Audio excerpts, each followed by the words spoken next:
Welcome to Dark Exodus.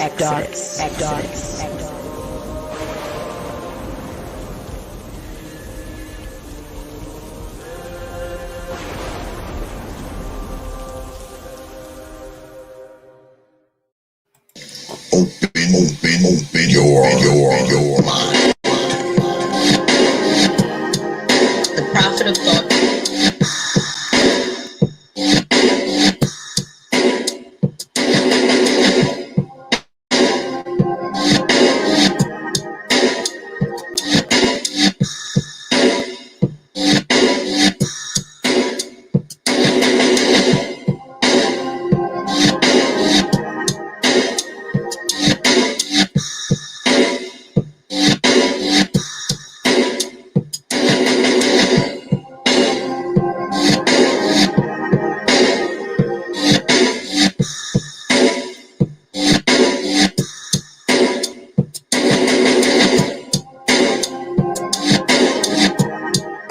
The Prophet of Thought.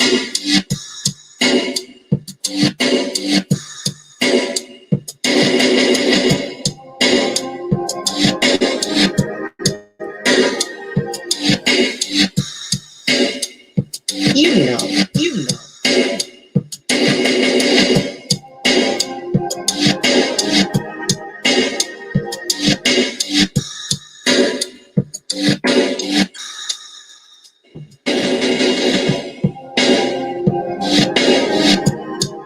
The Prophet of Thought.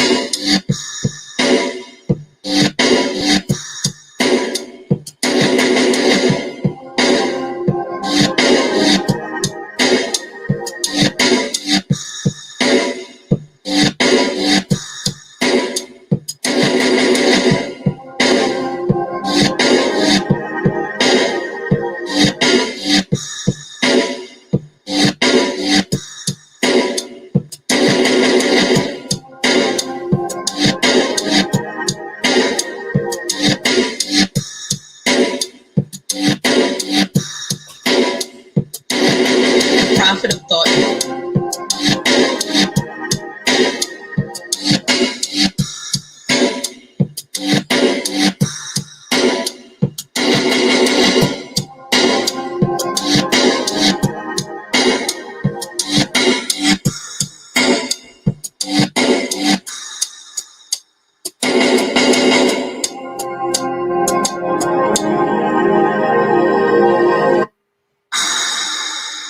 Open your mind. Open your mind. Open your mind. Open your mind. Open your mind. Open your mind.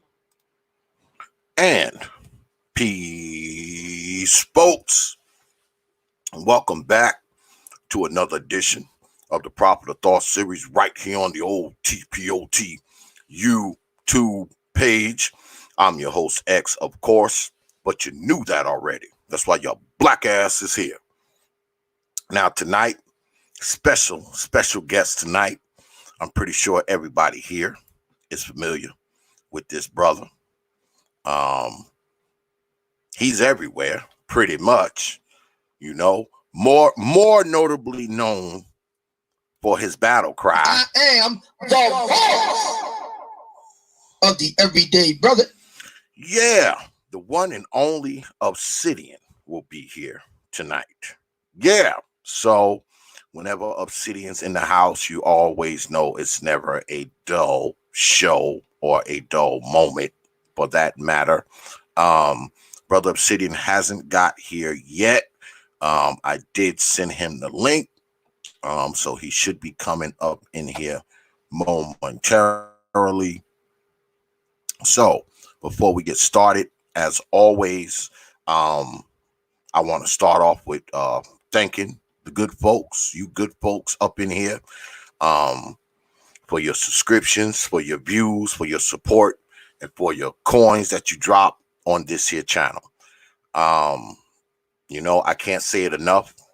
I appreciate all of y'all, man. I appreciate everything y'all do, man. The way y'all support this platform is freaking outstanding. This platform has grown so much, man, and I know it's because of you good folks. And I just want y'all to know, man, that I'm humbled, I'm honored by all of it. Because as I always say, man, you don't have to do it. You don't have to show up to these damn streams every week. You don't have to watch these videos, and you definitely don't have to drop your coins on this platform. But you choose to do so, man. You choose to do so. So for that, for choosing to do that, for this platform, for this channel, and ultimately for me, I'm humbled, man. I'm honored. I'm grateful. And I thank you, man. I thank all of you, man, because y'all my folks. And I want y'all to know, man, that I appreciate it, man. And I appreciate all of y'all, man. I do. I just do. And like I always say, man, I don't do it to kiss y'all butts, because I don't have to kiss nobody's butt. Y'all been following me long enough to know I don't kiss butts, but I say it because I really mean it. And I appreciate all of y'all, man. All right. And I thank you. All right. All right. So, yeah, so we're going to have old Obsidian up here tonight. And it's been a while since Brother Obsidian has been on the T.P.O.T YouTube page. Get him up here. Get him talking about what he's got going on and what's been going on in media and all of those sorts of things. Get him to talk about his book that he is done with, I believe. Yeah, you know. So we're gonna see what happens. Y'all need to get on up there and hit that damn like button before I haunt your old mama in her dreams tonight. Yeah, Brother Brandon. You know, old Obsidian always late, man. He always late coming to this shit, man. He might have forgot. Who knows? I might have to call him, you know, because I do got his number. So I might have to get on the phone and call him. But yeah, and not only that, man, a little sidebar. I hope y'all are being safe out there, man, with this you know, with this COVID shit, man. You know, I mean, I hope y'all good folks, man, are doing what y'all need to do, man, to keep this shit up off of you. They claim that the quote unquote curve of this thing is flattening somewhat. And I hope that's true, even though I don't believe them. And I hope y'all don't believe them either. So I hope you're taking all the necessary steps, man, to keep yourself safe, black folks, because I want to continue to see all you folks up in here. You know, I would hate to hear that someone that I'm aligned with or someone that I just know of has got this and got sick, or even worse, got sick and found themselves dead. I mean, because I want all of y'all to be all right, man. I want all our folks to be all right. And, you know, whatever you're doing out there to keep yourself safe, continue to do it. Hey, what's good, Doc Phoenix? I see you up there, man. What's going on, Stoic Lady China? I see you up there. Sam, I am. What's good with it, Brother Ricardo? I see all of y'all. And I'm glad y'all here, man. I want y'all to continue to be here. I want you to continue to be here. All right? So whatever you're doing to keep yourself safe, man, and keep yourself alive, just continue to do it, man. Continue to do it, man. And what's good, Brother Iman? I see you up there, man. You know, I want y'all to continue to be safe, man, and continue to take care of yourselves, man. And because I think we're gonna get through this, black folks. I know y'all get tired of me, you know. I know y'all get tired of me saying it, man, but I mean this shit, man. I don't, you know, I don't want y'all to fuck around and get sick with this shit, man. You know, I don't want to hear it. I don't want to hear nobody. I don't want to get a phone call. I don't want to see an email that somebody that I know of or heard of got this shit. I don't want it, man. I want y'all to be all right, man. I want the folks to be all right, man. And I want the folks to survive, man. And I want us to be able to continue to come up here and do this YouTube shit. You know, it's fucked up as it is. As fucked up as this YouTube shit is.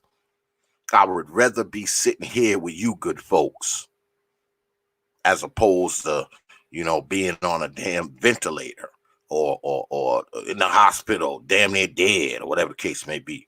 You know, I mean, I just don't I just don't want to hear about it, man. You know, I mean, I know we get up here and we argue and we go through a bunch of bullshit and a lot of shit happens between a lot of people on here, but I mean, I don't want none of y'all. I don't want none of y'all to get inflicted with this shit, man. None of y'all. You know, even the people who don't like me, I don't even want them to get inflicted with this shit. You know, not even them. I just don't. You know, I want all of us to come through this, man, and I want us to continue to be able to come up here, man, and talk shit and act a damn fool and all that kind of stuff, man. You know, I mean, I'm hoping a year from now, man, we'll be looking back on this shit, man, saying, damn, you know, that was a rough time, but we all here. You know, that's what I want. I know a lot of us, you know, I'm a fortunate person. I don't work with a lot of people. I mean, I work with things, y'all. You know, I work with equipment. Everybody knows what I do for a living. So, I mean, I don't have to deal with a lot of people. So, you know, I'm somewhat safe, you know, going out to work and all that kind of shit. But I know y'all, a lot of y'all probably know, man. A lot of y'all probably work in the healthcare field. You know, y'all are doctors, nurses, and you know, medical technicians, especially y'all medical folks, man. Y'all folks that work in the medical field, I mean, I gotta give y'all kudos, man, because y'all are taking a major risk. You know, if you're a doctor or a nurse or a phlebotomist or you know a respiratory specialist or EMT or whatever you do, man, you dealing with that shit first hand. So you got to go right in prepared. And when you go home at night, you got to make sure you do everything you possibly can to not bring that shit home to your wife, to your kids, you know, to your folks. So, I mean, y'all got my utmost respect, y'all in the medical field, man, because y'all are dealing with a lot. You know, the rest of us, we can kind of, you know, avoid it if we ain't kind of, you know, working in the medical field. You know, we can just kind of stay away from folks. Y'all can't do that. Y'all are taking care of these people who are inflicted with this shit. So, you know, big up to y'all, man. Shout out to the folks, man, who working on the front lines of this shit, man, because you know, this shit is hitting folks hard, man, and y'all are out there taking care of these folks, man. So, you know, shout out to y'all folks, man. You know, real talk. Real talk. I don't know what the hell happened to Obsidian. He's probably taking a damn nap. You know, he's probably taking a nap. I think me and Obsidian have to start getting up on Wednesdays because it seems like whenever we get up on a Thursday, it always happens. Now let me see if I can find his number. Now I got to call this one. Now I have to make a phone call. Motherfucker, late as always. Let me see. Let me see if I can find him. I know I got his number in here somewhere. Hold up, y'all. Call goddamn Obsidian now.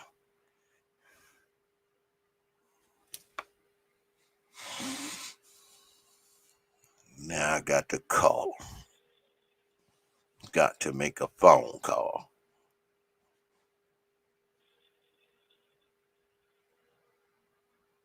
I had wrote him earlier. Probably looking at the phone like, what the hell X want?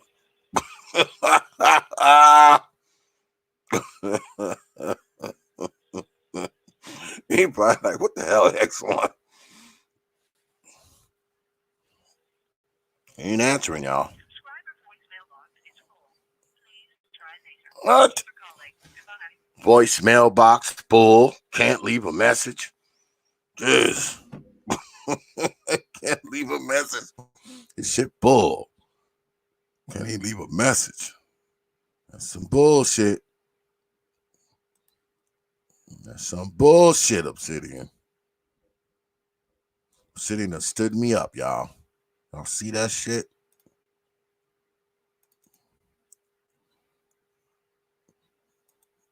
Should have knew something was funny because he didn't write me back earlier when I hit him up.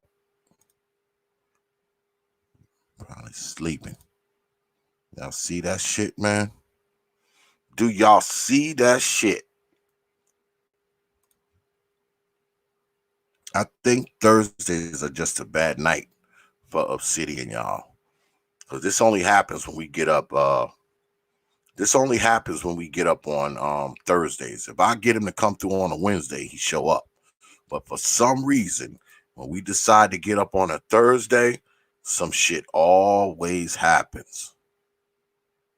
I think Thursday is a tough day for Brother Obsidian. That's a tough day for him. But he always make good on it though, so you know I can't really hold it against him because even when he stand my ass up, he'll usually show up the following stream and shit. So, but yeah, we did discuss this earlier this week though, so I don't know what the hell happened. I don't know what happened. I don't know, y'all. I don't know. Oh, boy. Oh, well. Don't know what's going on with Obsidian, y'all, so he might have forgot. He might have overslept. I don't even know. Yeah, OJ did it. We're going to have to freestyle, man. So I'm going to go ahead. I'll put the link in the chat. Y'all know how we do it.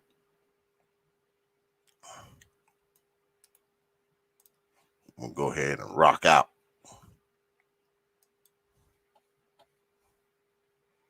And we'll go ahead and rock out. I'll put the link in the chat. Anybody want to come up? Feel free to do that. But yeah, man. This coronavirus shit is serious business, man. And I hope y'all being careful, man. All jokes aside, man. You know, I hope you're being careful, you know, for wifey's sake, for your kids' sake, you know, for whoever else you're around sake, and especially for your sake, man. I hope y'all are being careful with this shit, man, because this just taking folks out. I mean, taking folks out straight jacking. Just is. What's good, Brother Terrence? What's going on with it, man? I'm doing good. How you doing? I'm good, brother. What's going on? Chilling.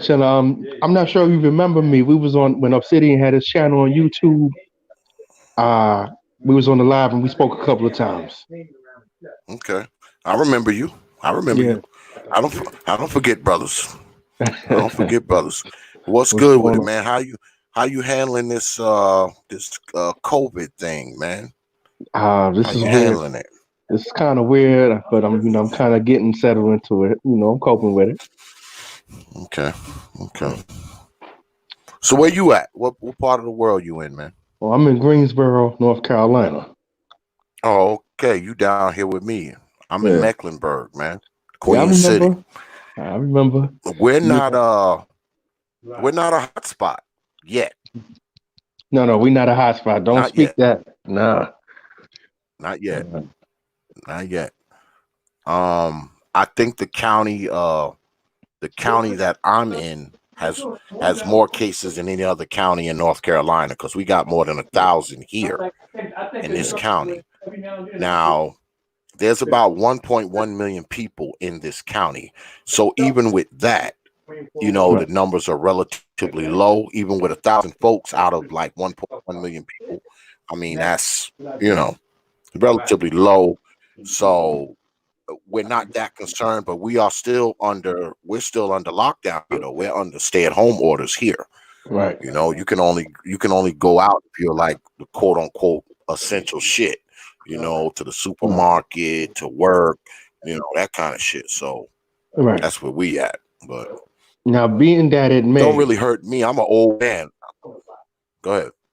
Now, being that it may, I'm gonna say that this is gonna go on the after effects and everything calmed down. I'm gonna give this until June, the mid-June. It's gonna be like this until about That's what I mid-June. was thinking too. And That's what I was thinking. people keep saying things are gonna go back to normal. I keep telling everybody what you known to be normal before this happened, that's over. That's over. So I think that what's gonna happen is people are going to be forcing folks when you come into the establishment to wear masks. And the crazy thing is, I was thinking about it myself because I have a power mechanic shop, so I'm not to that point yet where I'm making people wear masks. You can't come in here unless you got on a mask. A lot of the brothers that come through, a lot of folks that come through have masks on anyway. right. But I'm not making it, a requirement, to walk into my shop, you got to have on a mask. I'm not there yet. But I don't know. It all depends on how things shake out. All depends on how it shake out. I don't want to put that stipulation on people, though. I don't want to be like, oh man, you can't do business here unless you got on a mask. I don't want to do that to people, man. Well, I went to Boston Market today, and I thought I was gonna get me some Boston Market, but there was a big sign that said, "Please make sure you pay attention and read the smaller signs." So I look at the sign, and it says, "You can't come in here unless you have a face mask or some type of covering." I said, "I guess I ain't gonna be eating here until this is over," and I left. Hello? Hello? Hello?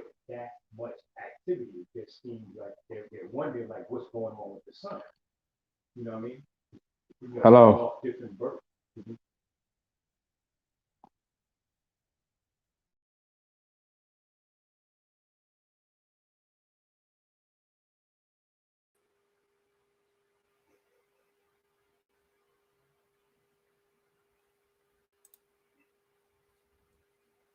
I don't know what the hell just happened, y'all. Can y'all hear me out there? Can y'all hear me out there?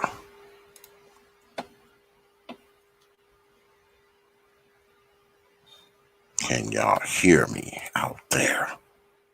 I have no idea what just happened, folks.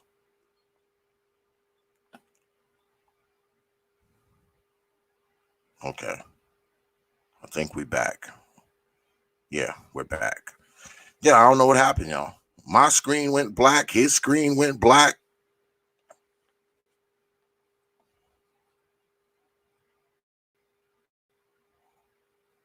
I don't know what the hell just happened, folks. Oh, shit. We got MOT in the house.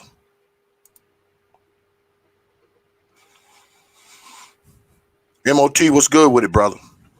Hey, what's going on, man? Hey, what's Man, going what on, is my going brother? on, man? Yeah, man. I don't know.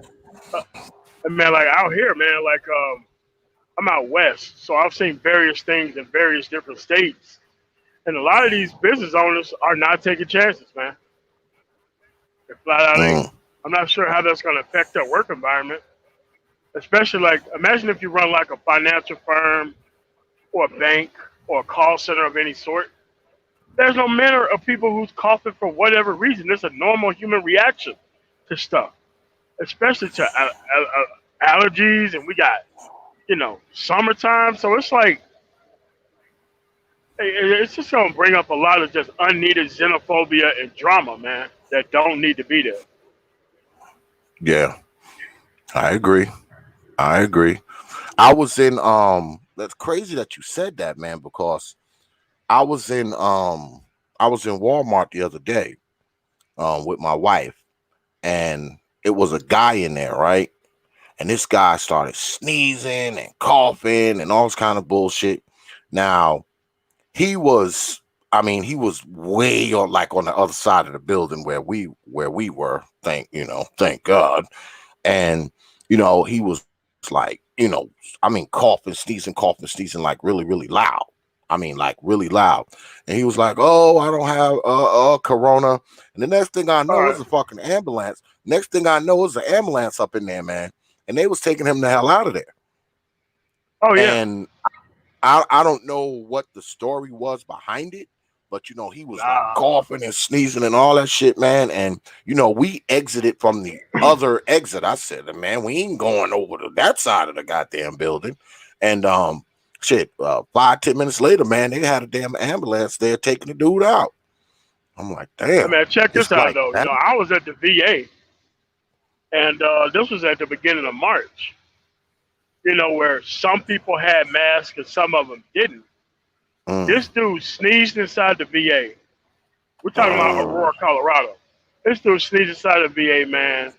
It's it's like the snipers came out with like spray and shit, and they like, hey man, you gotta put a mask on, bruh. That's how serious they was. And this is like as soon as you entered the building, that was like a retired 4-star general asking you a mm, bunch of questions. Have you been to this? Have you been to that? Do you got a fever? You understand if you cough, it's gonna be real uncomfortable experience for you. Like what the fuck mm, does that even mean? That dude started coughing, people started getting back, and things got quiet. And them nurses just came out there with the mask on, man. Spray, spray, spray, spray, spray, and just put a mask on this dude. I'm like, damn, these motherfuckers ain't playing. This yeah, was like at the beginning of March. Who knows what they're doing now? yeah, man. It's highly, highly insane, man. It's gotten to the point where you know, you can't you don't wanna freaking cough. You don't wanna freaking sneeze in public. You don't even want to clear your throat. You don't even want to be like Some places I go into, man, and it's like I don't even want to clear my throat in front of these people. Like you yeah. said, man, like I can't even But I can't on even do any of this stuff, man. yeah, on the other side of that now, I've also been on certain sides of town where people aren't adhering to the social distancing at all. I mean, they still kind of in crowds, you know, kind of all close up on each other, you know, that kind of shit. So you got these two extremes. On one side of town, people are extra paranoid. You know, if you clear your throat, the room get quiet. But on the Oh other yeah. side of town, people are barely like paying attention to that shit. Like, you know, shit not far from where I live at, shit, they were having like some type of get together type party shit they were doing last week. And I mean, you know, a bunch of people. You know, it wasn't even like, you know, maybe 4 or 5 people. No, had to be good 30, 40 people out there, man, partying and going on. I said, these motherfuckers are insane. I don't want to have no barbecues. I don't want to do shit. Yeah, man, because Nothing. like the Cinco de Mayo parade is like huge in like Denver, right? And it's like, most of them people like, man, fuck all that. Because at the end of the day, Yeah. man, it's like the black people and the Hispanic communities, they were doing the right thing, man. But the white community is where that shit majorly spread because they didn't give a damn. They just kept doing them. Yeah. And then like a whole bunch of people got sick. So Yeah. everybody is saving a chance to mess up for the Cinco de Mayo parade, Mhm. man. Yeah. You know, most of the people missed out on like St. Patrick's Day. You know, they sitting in that house, man. They getting antsy, man. Hmm. They want to get out and be a normal American citizen. They said only 20 states are supposed to open by the end of the month. No, Yeah. I know New York can't be one of them. Not with all the shit they got going out Absolutely. there. Absolutely not. And it's crazy because I go to New York every 2 to 3 months. You know, I'm in New York, and I was actually supposed to be out there. I had planned a trip, and I was supposed to go like maybe 3 weeks or a month ago, and of course I postponed that trip. You know, because of what's going on there. So Oh yeah. it's that kind of hurts me because I got a lot of people in New York. Um, you know, my folks are in New York. You know, my kids, my grandchildren, you know, some of them are in New York. So the trip I had planned to go to New York had to be canceled because of what's going on. And I told them, I was like, man, I ain't trying to fucking come out there. You know, I mean, y'all got too many sick motherfuckers up there. I can't fuck around. I'm an old man. I'll be the first motherfucker to die. I'll be the first person in the family to die. I ain't going up there. Hey, what's good, Amiri? Oh shit, Amiri in the house. Yeah. Put the link. Yeah, Mary Joseph, what's going on? Yeah, it's just that, man. It's that after this is over with, hopefully this is the shock that some black people need to be doing some legitimate work out here, man. Because I don't want nobody really falling too far behind, especially right now, where a lot of the rural communities, they ain't trying to progress at all. They just want their check, and that's it. Yeah. Go to their special doctor so that way they can end up on disability. You know how they normally do things. Yeah, I know a lot of people got their they got their checks and all that kind of shit. So, folks is happy for now. They'll be happy for about a week. They'll go out there and fuck that money up. I've been saying for the last couple of weeks, take that money, man, and use that shit and invest in yourself, because that's money that you wouldn't have had. So, take that money and invest in yourself. Don't take it and fuck it up and buy, all this bullshit with it. I mean, it's your money. You can do whatever the fuck you want. But, being that we are in this crisis, that money you should be investing in yourself on something that you can use down the road, Yeah. I mean, because they said like a large percentage of people, what's going on, Edward Bailey? They said a large percentage of the people didn't pay their rent, man. So I've never seen, no one I've ever heard of, ever seen that it's been that many people and they're not processing eviction. So it's like, damn. Yeah. That's what's going on in this where I live at, man. All evictions, foreclosures have been suspended. You can't file for any evictions or foreclose on a house. The light company cannot turn off people's lights. The gas company can't turn off people's gas. Yeah, water. Water too. Yeah, they can't turn off the water. So, and I've been saying this. I've been saying, look, if you was facing some financial hardship right before this shit dropped, now is the time to fall back and get your shit together while the door is open, because it's not going to stay open forever.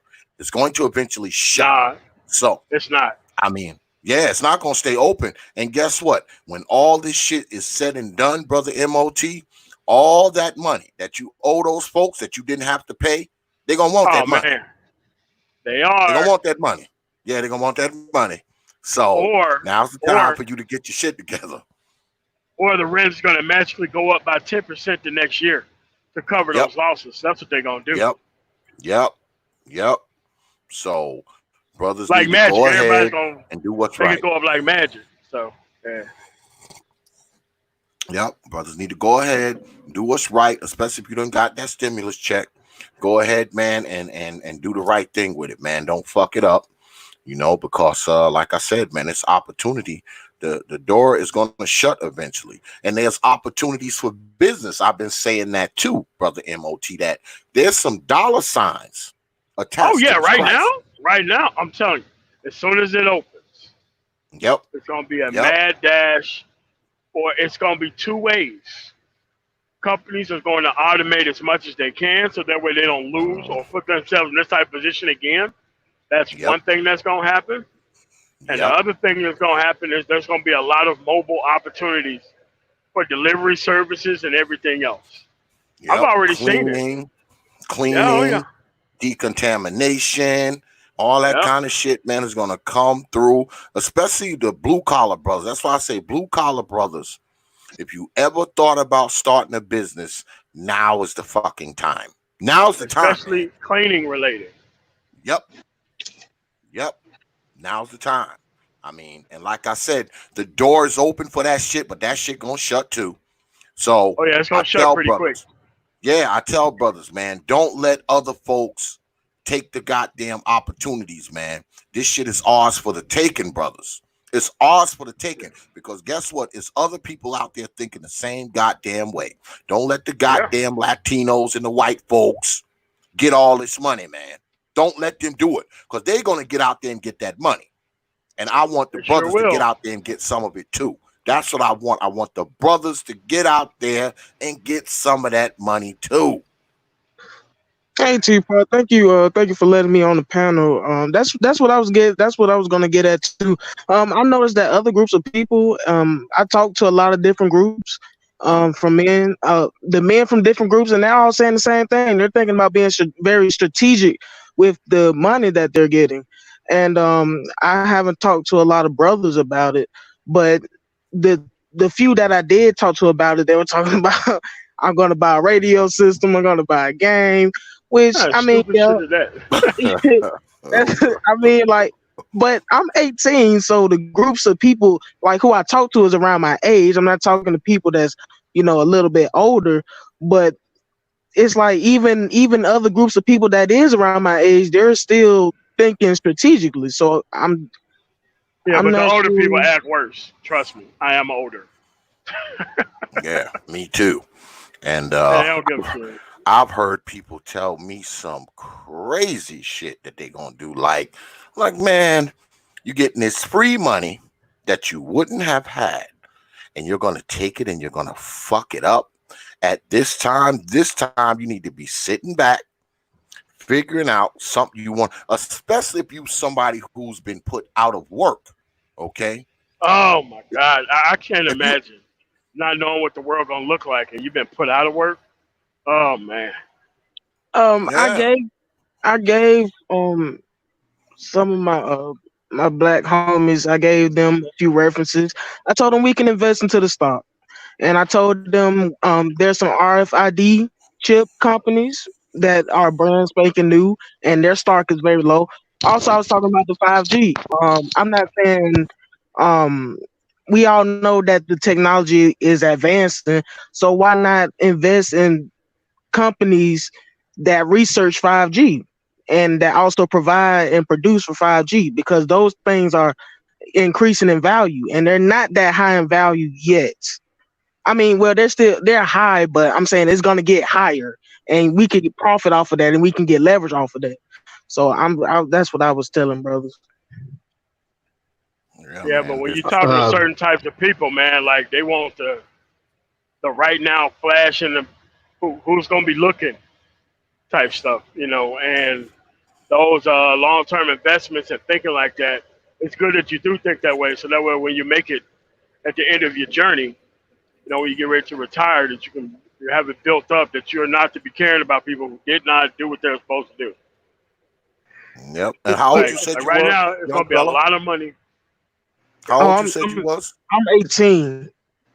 Yeah, well, shit. You 18 and you thinking like that, you gonna be all right. Yeah, yeah, you're gonna be straight. You But gonna be straight. I think it's a short term, long term problem, and people have a hard time being decisive and weighing their decision making. I think that's what it boils down to. Because with the stock market is very long term, but it's very beneficial long term, but people don't think about it like that. They want money now and they want to spend it now. So I tell them go right ahead. That makes They're like a sense, man. JG Wentworth commercial, man. Like they're trying to do that. JT Whitworth. Ah. Well, I invested in some stocks 20 years ago.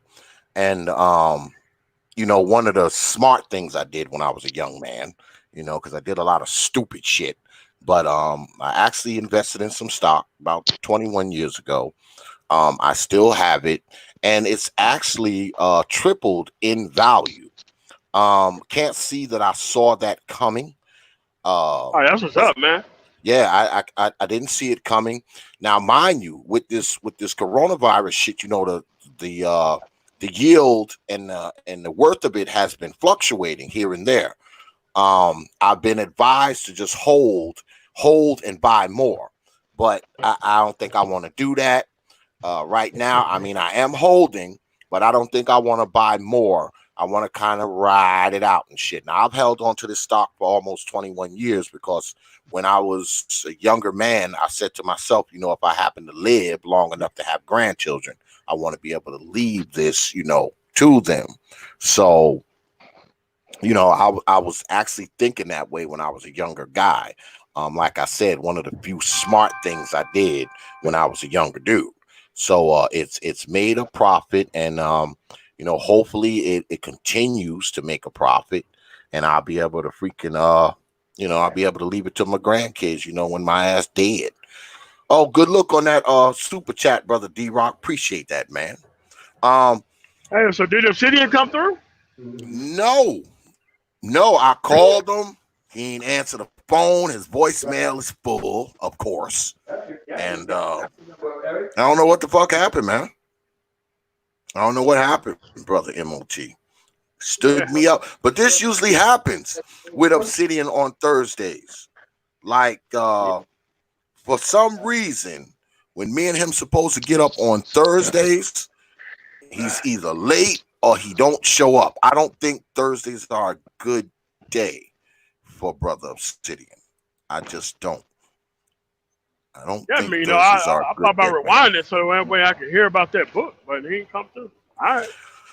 Yeah, and we had spoke, you know, via email. I said, you know, come on, you know, we'll talk about the book and you know all the other shit. And but this usually happens on Thursdays.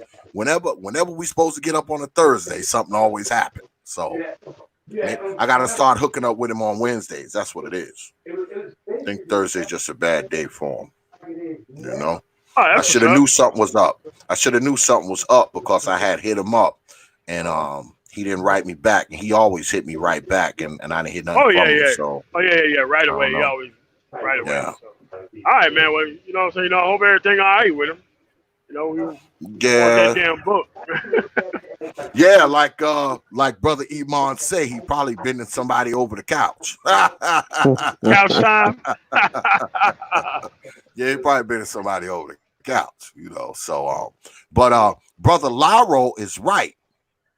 Barbershops, salons, restaurants, clubs, bars all have to be clean and sanitized. Oh, my Strike God. now, business-minded fellas. Y'all just brother Laro just gave y'all some game right there. Strike while the iron is hot, brothers. I'm A telling you. mobile Don't service that goes through and do that? Yes, Come on, man. yes, man. You Don't can get let other $100 a folks get place. all the money. Yes. Don't let other folks get all the money. Because other folks is going to be out there, man. I'm telling you. I'm telling you right Don't now, Economic man. get level. shut out. Go ahead. Air purifiers are about to sell like you would not believe. So Yeah, any absolutely. one of those companies that have that type of stuff, I'm telling you, you're going to see them up everywhere. Boy, I wish I had invested in N95 mask. I wish I had invested into them shits, boy. I wish I had invested into N95 face mask. I'd be rich right now. Yeah, I'd be rich Well, right now. well, you have to understand. Well, the actual machine that prints them doesn't cost but like 60,000 United Mm. States dollars, and it prints like 2,000. I'm gonna say a minute, maybe about yeah. So it's just that the people who bought them during like the swine and bird flu, they made out good Mm. because I bought a Yeah. bunch of the masks. I put it online. I sold out way Wow. quick this time Wow. around, and that's what it's gonna be from now on. I'm gonna tell you right now, man. Louis Vuitton and Coach, all these people gonna have like designer masks. I Yep. swear to you, they Yep. will. Yep. Well, I just ordered some nice masks for me and my lady and shit. So I'm waiting for them to get here and shit. And they the N95 joints, but they kind of stylish. You know, they a little Oh stylish. yeah, oh So yeah. I wait for them shits to get here, man. I seen this girl in Scrubs, man. She had like a purple mask to go with the shit. I'm like, oh, look at this girl right here. Yeah, man. That's what it's gonna be, man. That's what it's gonna be. I mean, you said the machine to make them is about 60 stacks, but I mean, Yeah, you gotta 60,000. you gotta get hold of the material and all that kind of shit, though, right? You know, you No, I gotta mean get hold of it that. really ain't nothing. It really ain't nothing to feed the machine. Mm. But yeah, That's something to think about too, brothers. Get involved with that mask shit. You the know. thing was, I already bought them. I already had them in the United States. I already had them in a storage container. So only thing I had to do was get that stuff over to Amazon, and that's Mm. how I sold them. Yeah, I had luckily I had some N95 masks. We had them already. So I let my like when my wife go to like Walmart and go shopping and shit like that, I got them here for her, so she can wear them and shit, when she go like into the supermarket and shit like that. Oh yeah, Because yeah. I had some. I just didn't have a lot. I had, I don't know, I guess I had about 10. Yeah, I had about 10 already at the crib, still in the pack, because I use them from time to time myself for what I do. Oh, So I I mean, had you some have to for your on work deck. sometimes. Yeah, I had them on deck. So but I wish I had like 100,000 of them in the garage. I wish I had 100,000 of them motherfuckers, man. Stack your Ah, mask, man.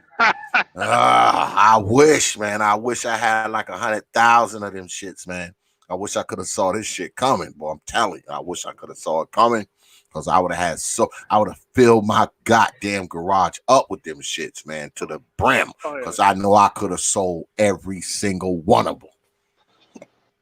Everyone. I'm surprised. I'm surprised black people they fuck up the mask shit by robbing motherfuckers with the mask on and fucking up the mask shit for everybody. Mm. But that's gonna I'm be a shocked. thing, though. That's Yeah. gonna be a thing, though, because peep it.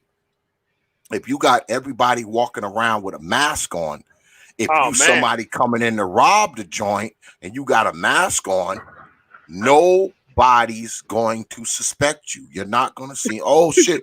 Good look on that super chat, brother ODJ. ODJ in the house. Good look on that, He brother. probably did. He probably did. Yeah, he probably fell asleep, man. ODJ, man, come up, man. I know it's early in the morning where you at, man, but come on up for a few minutes, man, if you feel like it, brother. Yeah, I mean, you're not going to stick out, brother MOT. You're not going to stick out if you got on a mask. You can walk right into the joint. You can walk right into the joint and rob it. It's not like you're going to look, out of place because you got a mask on. Everybody got one on. Yeah. What are you gonna say? The guy with the mask? Like what? Yeah, And exactly. everybody got one. Like I'm saying, man, especially in New York, I'm shocked. There ain't like some mass type of mass murderer going on. Shit, man. I mean, you gotta I don't know. I mean, I See, don't know where it's going. Go ahead, brother. um, yeah, all that everything today I noticed is pretty fashionable. Back then, everything wasn't fashionable, so I think it's becoming trendy. Have y'all heard about the like the weapon skins? Like everybody's with the lasering and the weapon skins and all that. Like it's the whole AK that's like Gucci down with Oh Gucci yeah, yeah, branding and Nike yeah. That's branding. what it Like is. Yeah. that's trendy. I think I'll start doing that. Try to figure out what I need to do. Hey man, Mm. hey man, look, I was in Vegas. I see like some Louis Vuitton white pumps for like $650. There ain't no Mm. way they ain't about to sell no mask for like $400-500. Yeah, I've been seeing some people charging some outrageous prices on like eBay and shit like that, man. I mean, for masks, I'm like, motherfucker got like one mask. He want like $85 for it and shit. Like, what? See, I, that's I, how you used get shut the fuck down. That's how you get shut down. I Motherfucker want used $80 I for used a to think it was high quality material, but then when I figured out it's just the brand that's carrying all the money and why folks Yeah. would pay Oh for it, yeah. I was Yeah, like, that's it, man. man, let me come up with something. When this You whole really virus think thing Nike and started, Reebok are some high quality shit? Like, dude, listen, man. Dude, this kid's making that shit, man. Like, don't think that that's some high quality shit because you paying all this money for a pair of jeans when there's some Wranglers right there that's made at the same factory. It's just sold with a different design on it, man. Like, y'all gotta stop tripping on that shit. now I wear Wranglers. MOT. I work at I'm a manager at a particular spot. I can't say where, but I'm gonna just say it's the opposite of Target. And I'm a manager there, and I buy. Brothers make fun of me for wearing Wrangler jeans to work. I said I buy them for work. I wear Levi's outside of work. They was like, Mhm. they clown me for Yeah, that. I'm like, right. hey, it's for work. Yeah. Yeah, man. Like, Yeah, we were some Wrangler boys back in the day. Shout out yeah. to Pro Wing Eagles. I used to always wear Wrangler. Yeah, man. I mean, man, they're just stitched threads, man. These people tripping over a name, Like the city especially that when I'm you in, don't own it. Yeah. the city that I'm in right now is the world headquarters for Wrangler, Mm, Greensboro, North Carolina. yeah, that's Damn. right. That's right. That's right. I was out there a couple months ago, man. Shit, it was hot in February there. Man, I don't know what y'all doing out there. Shit, I love it, man. Tropical, goddamn it. I left New York. I left New York so I could live in this shit, man. You know, I mean, because I was before I came down here, I was living in Hudson Valley, right? Okay. Yeah. And Yeah. I was up there, like 1,300 feet above, elevation. Man, 9 months of fucking winter, 3 months of summer, nothing in between. No spring, no fall. I'm like, man, fuck this shit. I'm getting too old to be this cold. Yeah, I was getting too old to be that cold. So I decided, the opportunity presented itself for me to come down here, man. And let me tell you something, I've been down this motherfucker ever since. My brother just asked me a few weeks ago, man, you ever moving back to New York? Fuck no. I ain't never coming back to that motherfucker to live. I come there to visit you Negroes. And once I'm there for about 4-5 days, I'm ready to bring my ass back down to where the sun is high, the weather's warm, and I don't need a damn coat. Shit. Yeah, I haven't worn Timberland boots since 2014 because I've been in North Carolina. Yeah, man. Shit. I like being able to be outside. I like being able to be outside and it's warm in February. I like that shit, man. Right. I like it. Yeah. Oh man. That's crazy. But what do y'all think? Let me ask y'all brothers this. Yeah. What do y'all think on the other side of this? Because like my old man used to say all the time, this too shall pass.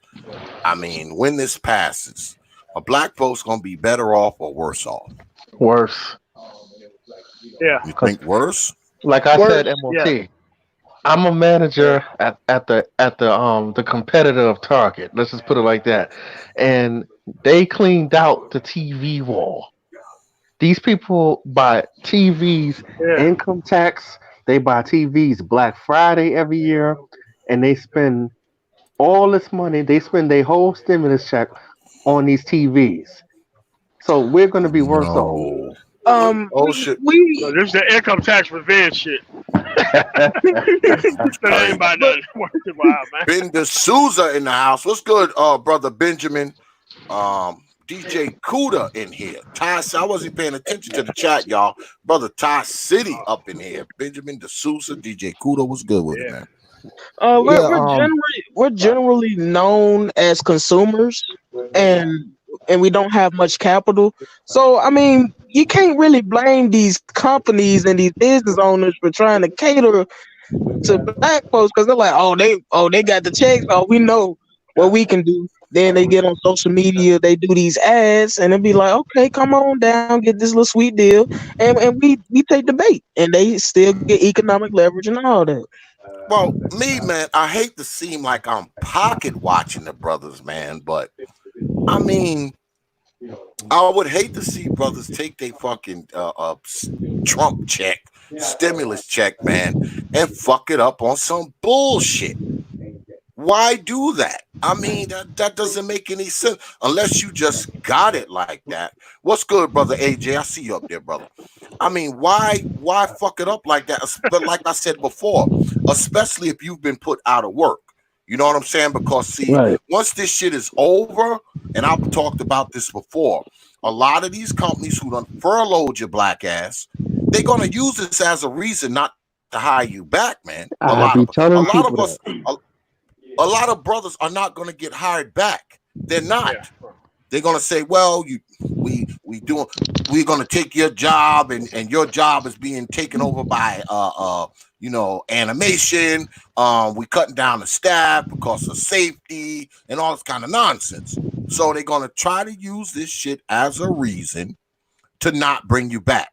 So if you've been put out of work, the last goddamn thing you need to be doing is fucking up that stimulus check because your ass gonna need another job soon. You're gonna need another job because that unemployment that's gonna run out eventually too. Yep. And here's the thing: if you go back to your job and you don't know what's gonna happen, you better take your motherfucking ass and get on short-term disability. That way they can't fire your motherfucking ass. Yeah, Yes. I mean, you get 75% of your pay for 6 to 9 months. Should be more than enough time for you to find something else to fucking do. Yep. I've seen some people unemployed for 2 years because they said they couldn't find a job.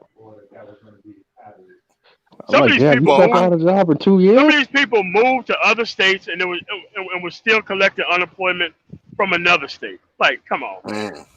Yeah, that's crazy. Yeah, that's crazy. I think that a lot of times when people say, "Okay, I can't find no job," I think AJ, what's going on, man? I think the translation of that is I can't find a job that I'm willing to work. That's what I think that is. I think a lot of times, because I know where I'm at. I mean, there's lots of jobs here. All right. Oh yeah. But there's also a lot of unemployment here all at the same time.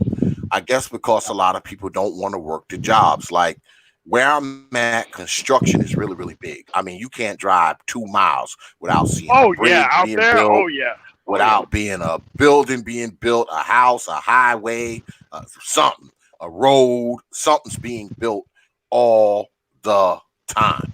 And there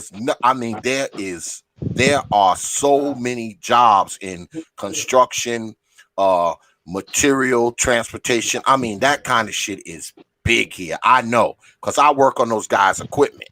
All right. I work on their equipment. So those jobs are there. I just think a lot of brothers don't want to do them. Right. Are you Brothers talking don't about want to do It's those skilled jobs. labor contracts, though. Skilled labor contracts, though. Are you talking about from an ego perspective, like their ego is too big, or like they're lazy? Black people are prideful. I think it's a combination of both. Really? Yeah, I think it's a combination of both, man. Because one thing I've noticed, because I talk to a lot of guys in the blue collar field, right? I talk to a lot of guys in the blue collar field, and they're always telling me about the opportunities. I mean, I have contractors come to me all the time and be like, "Yo, X man, you know somebody who need a job, somebody who need a job, somebody that can drive, somebody that can drive a truck, somebody that can do some carpentry, somebody that is willing to work on the work on the bridges." I mean, I hear that shit all the time because I work for these people. I work on these people equipment all the time. I mean, that's all I work for. Those are the people I'm under contract with. Plumbers, roofers, carpenters, electricians, landscapers, landscape design companies. These are the people who bring me their equipment. This is the equipment that I go and pick up and work on. And these guys are asking me all the time, "Yo, man, somebody need a job. Yo, X, somebody can do this. Somebody who know electrical. Somebody who know plumbing. Somebody who know masonry, stone, sheetrock, drywall." I hear that shit all the time. And I'm like, damn, all these motherfuckers need people. They can't find people to work these jobs. Yeah. You know what I've noticed? And I've been noticing in New York, and I notice this here. I notice this is a problem all over the country with black people in construction. I'm tired of seeing black men always doing the lazy construction jobs, like waving the flag and directing traffic. Oh shit, the flagger shit gets on my nerves, man. Like, yes. Yeah, that shit is crazy. Yeah, that's crazy. We can't do nothing better than that. That's crazy. Well, I've seen a glimmer of hope. Because the blue collar brothers, we're still working. Okay, we're still working. And when I ride up and down the roads, I have seen more and more brothers working those construction sites. I have seen more and more. I wish I could see more than I've seen, but I have seen more and more brothers out, on the construction sites, building the highways, you know, because they're building a rail line here, they're building bridges here, and I have seen more and more brothers out, you know, out there on those crews, and I'm encouraged, man. I'm encouraged. I mean, I'll be riding down the road with my wife, and I'll be like, "Oh shit, you know, they go a crew of brothers," and my wife is like, "What?" You know, because I see that, man, and it's good to see. It's good to see a crew of brothers with the fucking jobs, man, instead of, you know, every fucking body else, man. I'm getting tired of seeing that shit. I want my brothers to have them fucking jobs, man. Good. It was kind of hard to get these pastors down south to be like, look, man, them buses ain't making no fucking money, man. You can at least take them motherfuckers to Memphis, have them motherfuckers up there, working up there, getting paid and coming back home, bring the money back. People don't know how to do no fucking business, man. They don't. Crazy. So MOT, let me ask you a question. Do you think that black people are going to be more hurt or better off after this whole thing is over? No, it's really the black people who I don't give a shit about who's gonna get hurt. You know.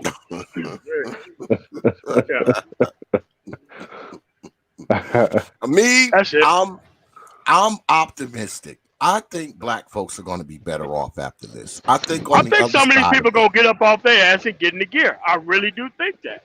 I do think people sat home for that month. They got their 1,200, and they're gonna be like, "Man, fuck this shit. I can't be sitting here on this bullshit no more." Hopefully, man, because I know the money had to run out by now. I know it had to. They just got it this week. Gotta run out that quick. You can only play so much Call of Duty, Fortnite, and shit like that, and Madden and shit like that. Yeah. You can only do so much of that shit, man. So I think that brothers are gonna come out. This shit happened in August, this, man. Now this shit happened in August. Nah, man, we'll be in a lot of trouble. Yeah, they can still be on that Madden. yeah. I think brothers are gonna come out on the other side of this, man, with a better sense of purpose, because, you know, we don't know what's coming down the pipe. You know, something like this happens again. I think brothers are going to want to be prepared for the next crisis. So brothers are going to try to do something that's quote unquote recession proof. You know, the brothers who fucked around and may have lost their jobs because of this, I think brothers are going to go ahead and try to do some shit that, you know, that this can't affect. I mean, I think brothers are going to come out on the other side of this a lot better. I think a lot of brothers are going to start their own businesses because it's out there for the taking. If they recognize the opportunities, and then if they also recognize like how vulnerable they may be right now, then next time, they should think about what if this happens next time. So yes, I can definitely see where you're coming from. Yeah. Like two things I thought about before this whole virus thing happened. I thought about going back to school to get a trade, because they said that in 20 years, trade jobs like plumbing, electrical, they're going to be safe. And I think that this virus thing, how they shut the fast food joints down and the retail, some of these people been in these jobs for years. So when they shut this down, I think this is a good thing to tell these people, hey, get out, do something different. So T.P.O.T, when the economy shuts down, who are the first people to shut down? Because I thought it was like the office workers first. Then it would be like the white collars first, then the blue collars, then the farmers, then the emergency personnel. But I'm not really sure. Well, this is the thing, and I can only speak for the area that I'm in. The blue collar brothers like myself, I mean, we are relatively unscathed. In fact, for me, I'm actually doing a little better because people don't want to come out. People don't want to bring stuff to my shop because they don't want to come out. So I'm doing more mobile shit now. So I have to go and pick the equipment up and bring it back to my shop. So I've been able to charge an extra $60, $70 for pickup and delivery because people don't want to come out. So it's actually helped me a little bit because I make an extra 60, an average of $60 or $70 on top of what I normally would get for a repair or metal fabrication. I'm getting like $70 more now per service. So it's actually helped me. But far as working goes, I'm working just like nothing. I mean, nothing's changed. The state hasn't stopped me from working. They still let me rock out along with me. The cable guys, the construction guys, they're all working. I mean, clothing stores and restaurants and salons, that shit is shuttered, but you still see guys up the power lines. You still see guys digging trenches. You still see plumbing trucks. You still see landscapers and grass cutters and maintenance guys. You still see us. We still out and about doing our thing. So I had got into a debate with a dude because we were arguing which is more important than what runs the economy, and I made the point that blue collars, those are what keeps the economy stable. Now we were talking about the white collars, and he was talking about, oh, they're the corporations, they're like the corporational stuff, so they are more important. But I said, nah, without the blue collar work, man, without the, getting the hard work done, I'm like, man, this economy was shut down. But it was like a small debate. I that was my thoughts. What? Yeah, I mean, the reason why a lot of the corporate services and structures has kind of slowed down is because in those environments you're working around a lot of people. You're in contact with a lot of people. You may have 200, 300, 400, 500 people inside one damn building. So, us blue collar dudes, most of us, we work by ourselves. I mean, it ain't 500 motherfuckers crowded up nowhere. I pick up a piece of equipment, I sign an invoice, I take the equipment and I leave. I'm not around a crowd of people, none of that shit. And vice versa, if people come to my shop, they bring the equipment, they drop it off, I fill out an invoice and they're gone. When you're like in the corporate world, it's different. You're around a lot of folks, in and out of elevators, up and down escalators, in and out of offices, in the hallways. So you're talking close contact. All right. You're talking close contact. So with this thing, anything that's close contact has hit it. That's why all the restaurants are closed. That's why all the beauty salons, nail salons, hair places, barbershops here, all of that shit is closed. Restaurants can take online orders and take out only. They goddamn dining areas. Even if you go somewhere like a fast food restaurant, like a McDonald's or Burger King or some shit like that, it's drive-through and online only. They're not even allowing you in the fucking building. So, that's where we are with this shit at this point. This is where we are. So my pops has been telling me to get to work with computers because that's safe, like fixing them and having a job that I could work anywhere and be mobile from home. Would you recommend that, or would you recommend a trade job? And which trade would you recommend? As far as trades go, right? Okay. I've been a blue collar guy all my life. And as it appears now, they are recession proof. They are coronavirus proof, if you will. The thing with trades, though, is that when it comes to trade, you have to be good at it. All right. I mean, you have to be good at it. You know why? Because there's so much competition. There's so many people out there. So if you're thinking about becoming a tradesman, number one, make sure your certifications and your licenses is up to snuff, because you'll fuck around and get screwed if not. Okay? That's the thing with trades. Because see, me, I gotta have my certifications, gotta be up to snuff. I gotta be licensed, all of that shit.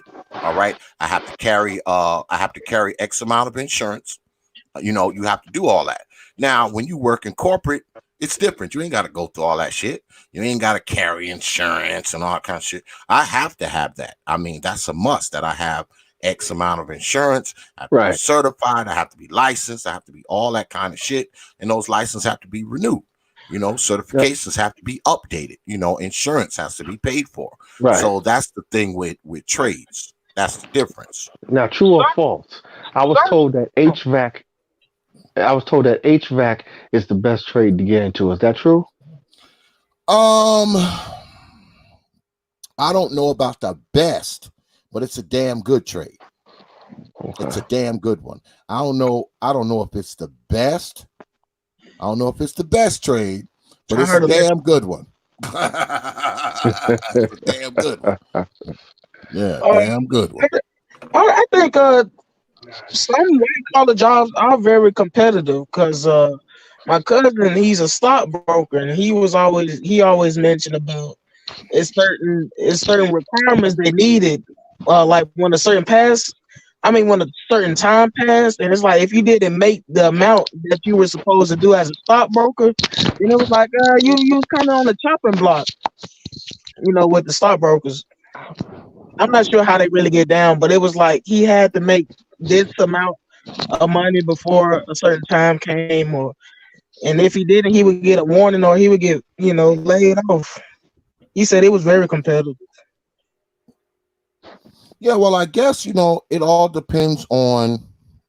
I guess it all depends on where you're working at and all that kind of stuff. But me, I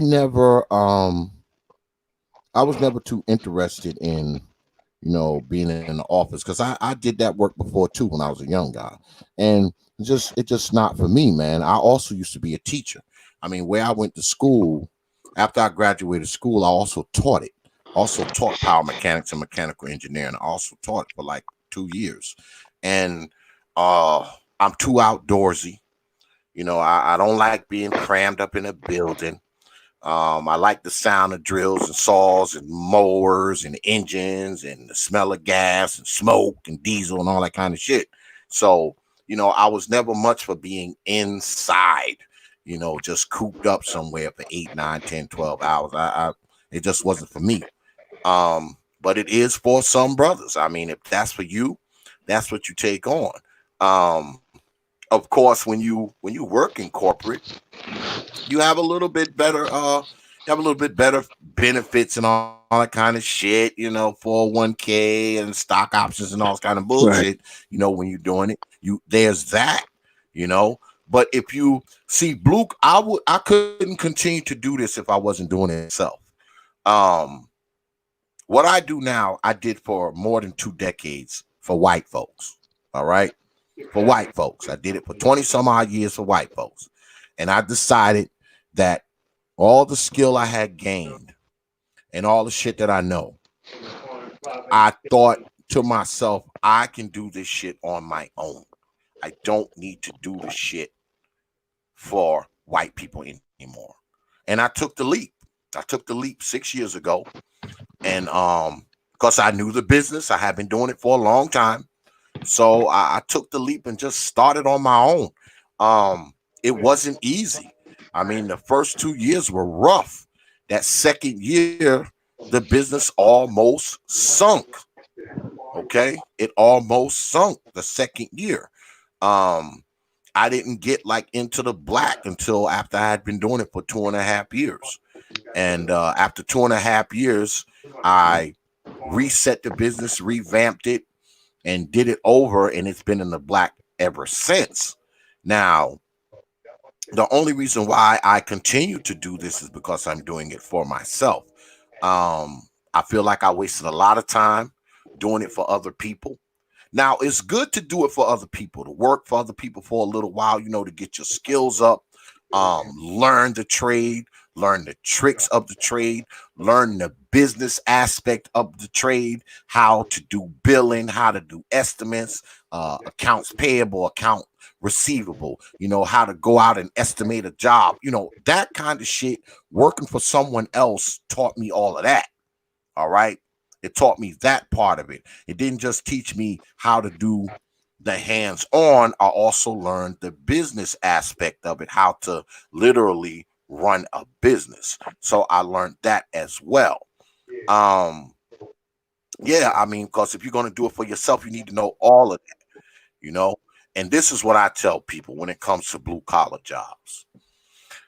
If you're going to be a tradesman, you better take a trade that you would do even if you weren't getting paid. Now, I know that sounds counterintuitive, but when it comes to trades, you better take up a trade that you would do even if you weren't getting paid for it. Take up a trade that you enjoy. Don't just take up a trade because, oh man, I'm gonna make good money. Because if you do that, you're not going to stick with it. You're not going to stay with it, man. You're not. I mean, I'm a mechanical engineer. I like doing what I do. I enjoy it. I love it. I probably would do it. I probably would do it for free. And shit, leave it up to my family members. I do the shit for free from time to time. But don't take up a trade, man, that you don't enjoy doing, man. Don't do it, because you're not going to continue to do it. I'm telling you, you're not. Because that's how I started out, man. I thought I wanted to be an electrical engineer. I did it for a couple years, figured out I didn't like it. All right, because I'm like, oh man, good money. I did that shit for a few years, and I was like, man, I don't want to do this shit. I don't want to do it. So now, is it true that it takes 5 years? You've been doing your business for 6 years. So is it true yes. now that you're in the black that it takes 5 years to turn a profit when you first start a business? Well, my dad, because my dad had his own business too. My dad was a landscape architect. He had his own business. And he told me, he said, oh, son, the first year is going to be rough. He said, but year 2, it starts to smooth out. Shit, he lied. God damn it. It didn't start to smooth out till like year 3. I had been doing it for like 3 years before, because when I first started out, right, I was literally that first year and a half, I was actually taking money from other sources, putting it into the business, because the business wasn't even paying for itself. At the year and a half mark, like 18, 19 months, the business wasn't even really paying for itself. I was taking money from other sources, putting into the business. The business didn't start paying for itself until like year 3, where it, paid for itself, paid for its supplies, paid me, paid, other shit that I had going on. So, I mean, people say 5 years, and I'd be inclined to go with that, because it took me 3 years almost to get in the black. It took me 3 years to get in the black, where I actually saw a profit margin as opposed to just breaking even or being in the red. I didn't start seeing a profit margin till year 3, man. Wow. Now, when you go to certain trade schools, or if you decide to go to the community college to get your trade degree, some offer certificates, some offer diplomas, some offer degrees, some offer all 3. Now, does the educational level matter or no? Well, you got to think. You can take a lot of classes. You can get a lot of certifications. But if you're not good at what you do with your hands and with your skills, none of that shit doesn't mean anything. Because trust me, I've ran into a lot of mechanical engineers and power mechanics, and they've been to school and all that kind of shit. And guess what? The motherfuckers still suck. They still suck because they've read the literature, they've memorized the work, they know the terms. But when it comes time to put these on something, they fuck up, they break shit, they use the wrong tools, and so none of that shit matters. I mean, you need a healthy balance of both, man. I mean, because I went to school for the shit that I do too. And I mean, I didn't really start to get the real sense of it until I got out and started doing it.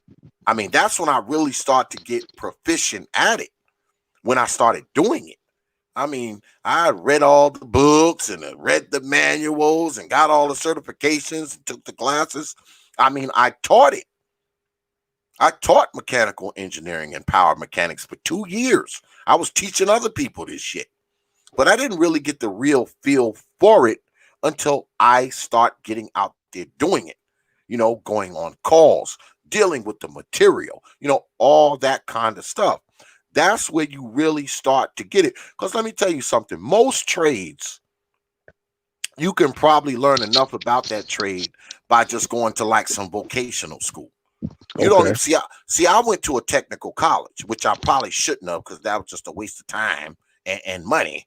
But I probably could have learned the same shit if I'd have just went to a vocational school, as opposed to going to a technical college. I probably could have learned the same shit, taken vocational courses, and probably still been at the same level that I am now. I don't feel like, looking back on it now, I don't feel like I necessarily had to go to a technical college, man, to do what I do now. Because you learn as you work. As you work, a lot of the shit that's in this, I'm going to share a secret with you brothers when it comes to these trades and shit. A lot of the shit that you learn, man, sitting in that goddamn classroom, don't you know that 80% of that shit, man, you'll never fucking use? You'll never use it. I'm telling you, most of it you will not use. You won't, because a lot of that shit doesn't apply, especially in the times and days that we live in now, because things are always changing. So something you studied for in 2005 doesn't even apply in 2010 anymore. Yeah, or 2015. They say what you learn in school every 3 years, it becomes obsolete. Absolutely, man. Absolutely. Most of that shit you'll never use, brothers. You just won't. I know it sounds crazy, but take it from me. Most of the shit you learn sitting in them damn classes, those tests you take, those damn papers you write, most of that shit you will never use out in the field. You just won't, man. You just won't. You learn more out on the field than you do in the fucking classroom anyway. You just do. True. I know I did. I learned more in the field, man, than I did in the classroom. Of course, the book stuff, the technical crap, was good and all that kind of nonsense. But like I said, most of it, man, you don't use it. The shit you don't use. And every few years, like you said, the shit becomes obsolete. It becomes obsolete. It don't apply anyway. Told you, I went to school in the beginning to be an electrical engineer, brother. And, when it comes to Ohm's law and shit like that, when you talk about electrical, it changes. It changes every year or so. So some of the shit I learned in there, by the next year, a year after graduation, the shit had changed to something else. So it's like, it's all formal. A lot of it is formality. And I think that probably applies to a lot of shit. I don't just think it applies to the trades. It probably applies to other shit too. What was that shit you learn in school, man? That shit you don't even freaking, you don't apply it. You don't apply it to anything. You just don't, man. I know it sounds crazy, but that's just the truth. I kid you not, young fella. Kid you not, young fellas. I mean, that's just the way it is. Oh shit, I didn't even notice that. Good look on that Cash App, January, man. Appreciate that, brother. I didn't even notice, man. Goddamn phone ain't even make no noise, man. Brother X, I got a 4 a.m. wake up call for work, so I have to sign out. All right, my brother. Appreciate it, man. No doubt, man. I appreciate you letting me on there. Thank you. Oh, absolutely, man. You already know. Yeah.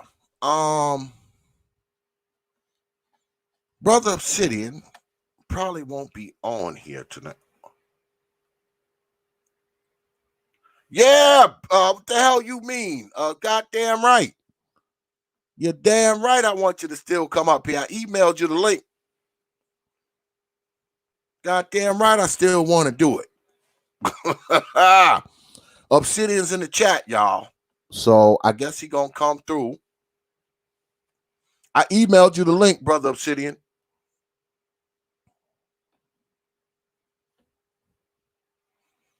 guess I gotta change the screenshot, the green screen effect back to Brother Obsidian's thumbnail, because the brother is here.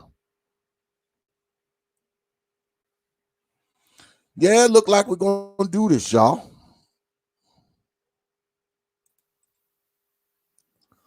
Brother Obsidian, what's good with it, man? Can you Hey, hear me? what's going on, man? What's going on, man? How you feeling? I'm good, man. We was talking some COVID and trades and all this kind of nonsense, in your absence. Yeah, man. I was busy chopping it up with my lady friend. We was talking about the whole Boris and Nicole situation. We were chopping it up about that, and I totally lost track of the time. Well, me and the brothers, we kind of assumed, you was bending somebody over the couch. That's what we were saying. I said, probably got somebody bent over the couch. So not quite, but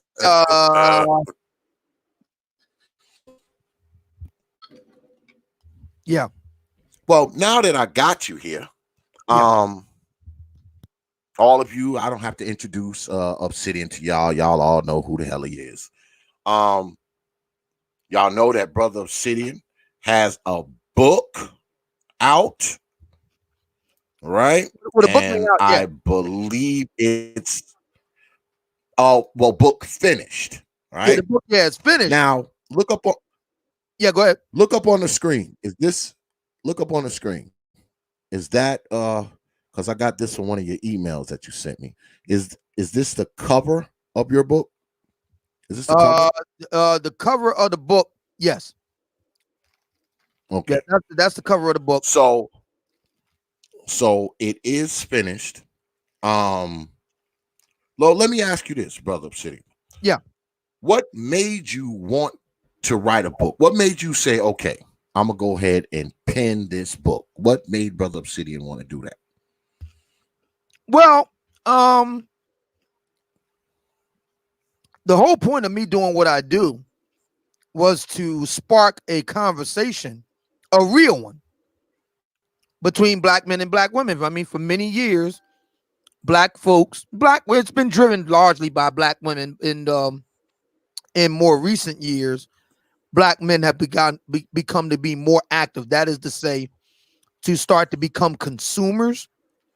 But historically speaking, by that I mean within the last 3 decades or so, black women have been the biggest consumers of what I refer to as black love products, books, seminars, coaches and consultants, and even going beyond that. We're talking about, Boris Cujo and Nicole Parker, what they represent. I mean, these are the beautiful people of Black America. They represent black love in its most romanticized and idealized form. We can continue it with other, Barack and Michelle, Jay-Z and Beyonce. So it goes even beyond, Steve Harvey and Derek Jackson. It goes beyond that, and Oprah, to extend to just full-on entertainment, movies and stage plays, Tyler Perry and all that sort of thing. So my thinking was, I'm looking at a lot of guys, a lot of women too, to be fair, but we're going to keep this to black guys. And I see a lot of black guys who, they don't have any particular background in, relationship. Many of them aren't, like me, they aren't married. They're confirmed bachelors, but unlike me, a lot of these guys don't even have a lady friend. Like there's one gentleman, and I'm not taking a shot at him, but I'm just stating a fact. There's a brother by the name of Stefan Labassier. He's like me, confirmed bachelor, but he doesn't even have a lady friend. But he can be a relationship expert. So I was like, why not me? It seems like everybody in Black America has a take on it. So why not? Why shouldn't I give my take on it? So I just kind of, expanded what I was doing anyway, which was to have a real and genuine conversation about these issues, because I've always felt that what black women have wanted has always been somewhat contrived. It's very contrived. It's very scripted. A lot of black women pay a lot of money to be told what they want to hear. And by a certain type of guy at that, dreamboat guys. And I want to inject a good dose of reality into the discussion. So that's what got me into it. And I'm looking at all these guys, and I'm like, if they can talk about it, why can't I? I mean, no disrespect to Derek Jackson, but he's a newlywed. He's only been with his wife, what, 2 years max? Now I've been with my lady friend over a decade. So, and I think that it needs somebody like me. My tagline is the dating coach for the non-select guy. There needs to be the everyday brother weighing in on this. And so I decided to start first. Charity begins at home with the brothers, with my first book. And I'm working on volume 2 to that right now. And I got some other book projects that I'm going to be working on. As it turns out, the coronavirus is working, very much to my favor. It's been a blessing in disguise for me because it gives me an opportunity to really, hammer down some things that, were it not the case, I would be, scrambling to do. So it's been a blessing for me. So now I have an opportunity to knock out like 3 books in one hit, get them all written in 2020 and roll them out in 2021. So I remember you had came up on here a while back, and you said, because you're the only person I've ever heard say this, you said that the biggest problem between let me reset. You said the biggest problem black people have is that black men and black women don't get along. And I told you back then, I said, I don't know. I said, I don't know if that's the biggest problem, Brother Obsidian. That might be number 5. But over the course of time, upon further review, I think it's moved up a bit in my book. Yeah. And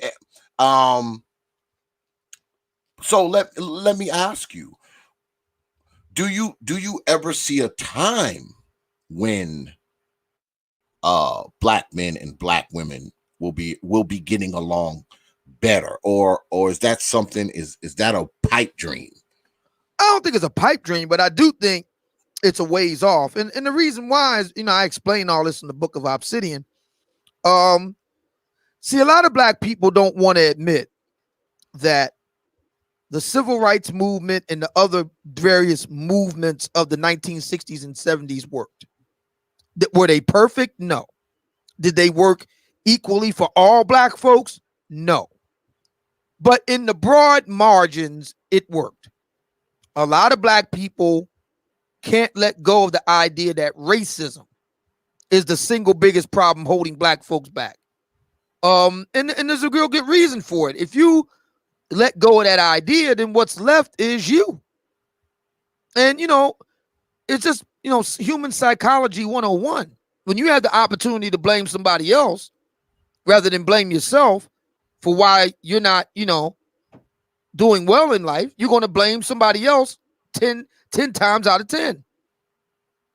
And a lot of the problems that beset black people today, not a century ago or a half century ago, today in 2020, majority of those problems are caused by black people themselves. And the United States, the way it's set up, is really designed for people to govern themselves. And, like societies, like old countries, like, for example, everybody knows the show Game of Thrones. That's a feudal system.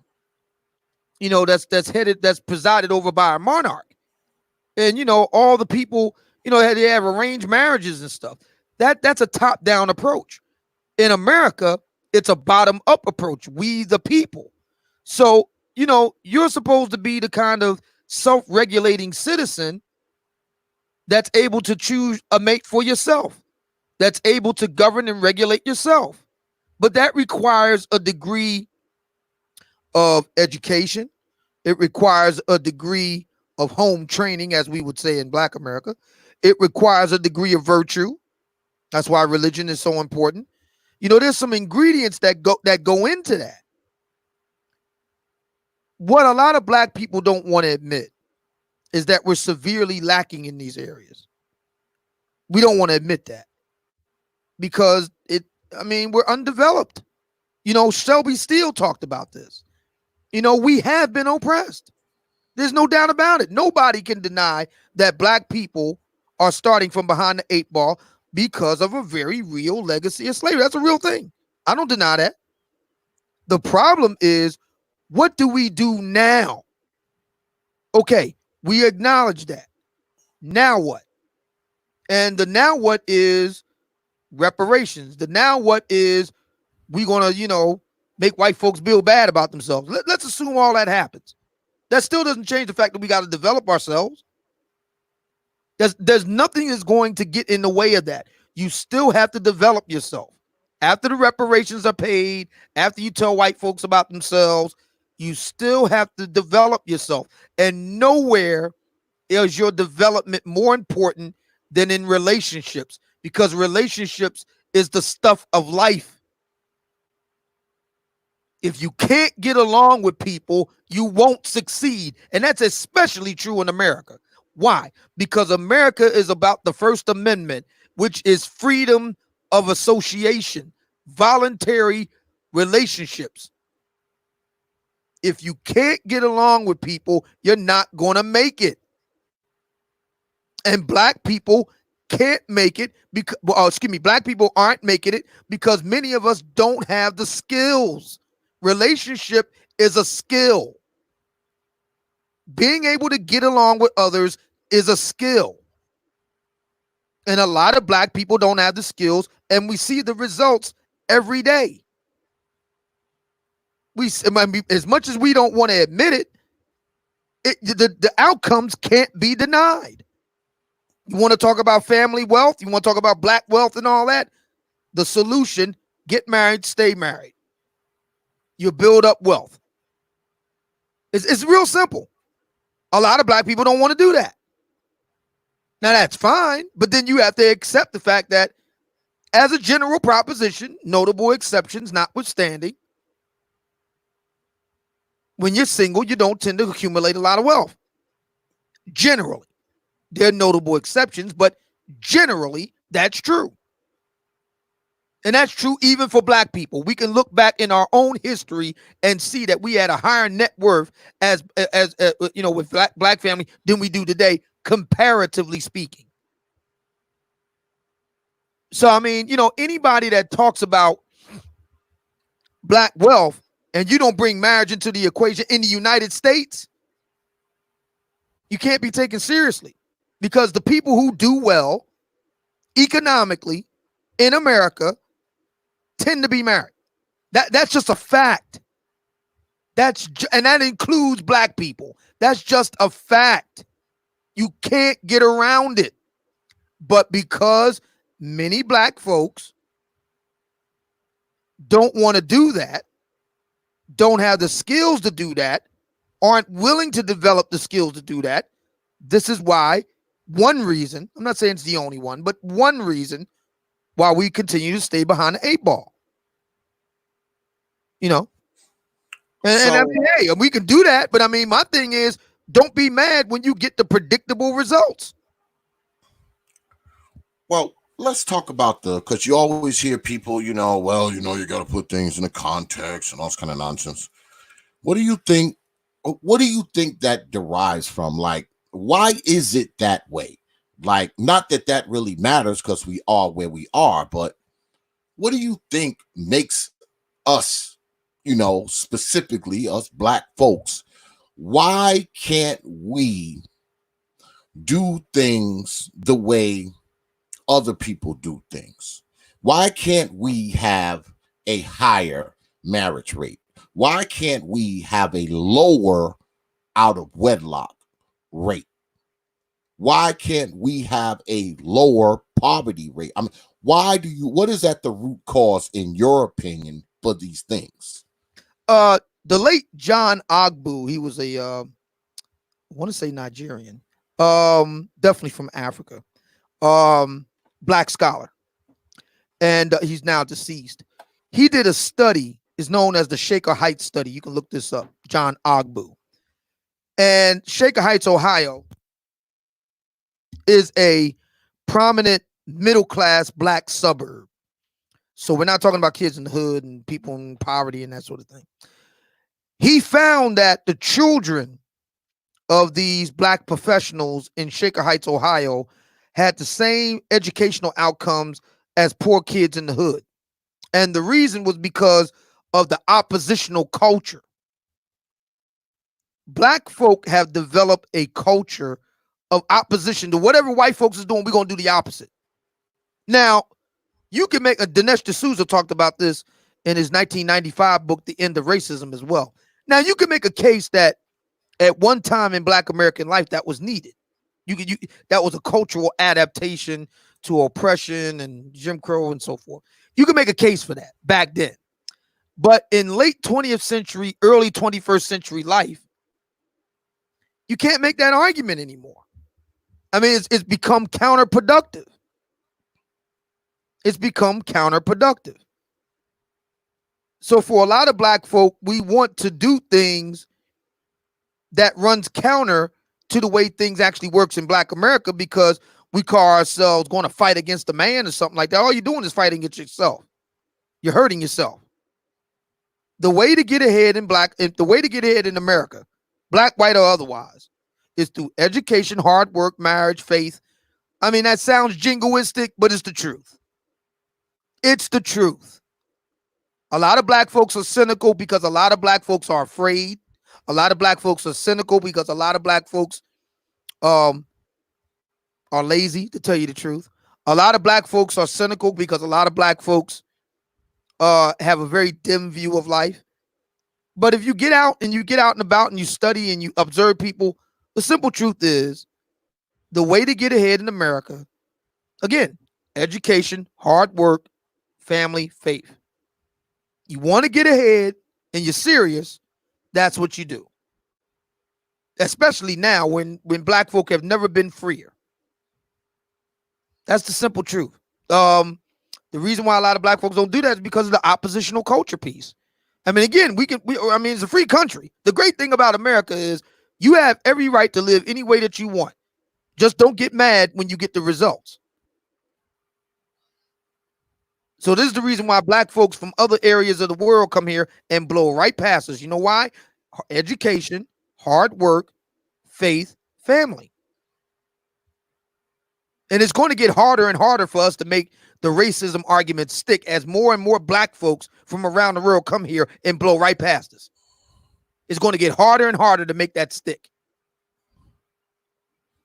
So do you think, Brother Obsidian, that a lot of us, we've kind of gotten in our own way, so to speak, and we have these bad outcomes and our lives don't turn out to what, we think they should. And instead of looking back and saying, well, I should have got a better education, I shouldn't have had 9 baby mamas, I shouldn't have had, fill in the blank, we jump right to the white man, Jim Crow, the power structure. Is that often the case with many of us, you think? Absolutely. I mean, right now, right in the chat room, one of your moderators, the reason why we don't do well is because we don't control our narrative and image in the media. My man, dude, the big problem for black folks is we watch too much TV. Studies have been done on this. I talked about this a little while back over on, O'Shea Duke Jackson's channel. And I'm going to be talking about it again because one of the chat room participants wanted to know the sources, and I emailed him after I got off the air, and I emailed him the sources. I emailed like a dozen sources that's easily you can find on Google. It's a fact. Nielsen, everybody talks, BET, everybody talks about this. Black folk watch more TV than anybody else. We don't need more image. We need more real people on the ground getting it done every day. If you're concerned about your image as a black man or a black woman, you can start right under your own roof. You can start there. That's the image you need to be worried about, you. But see, that requires taking personal responsibility. That requires actually putting work in. And black folk don't want to do that. We want to put it off on somebody else. That's the reason why we got your image and all. No, you be the image you're looking for. You do it. You do it. But that requires you learning skills, learning how to get along, learning how to compromise, learning how to work together, learning how to work for a common cause.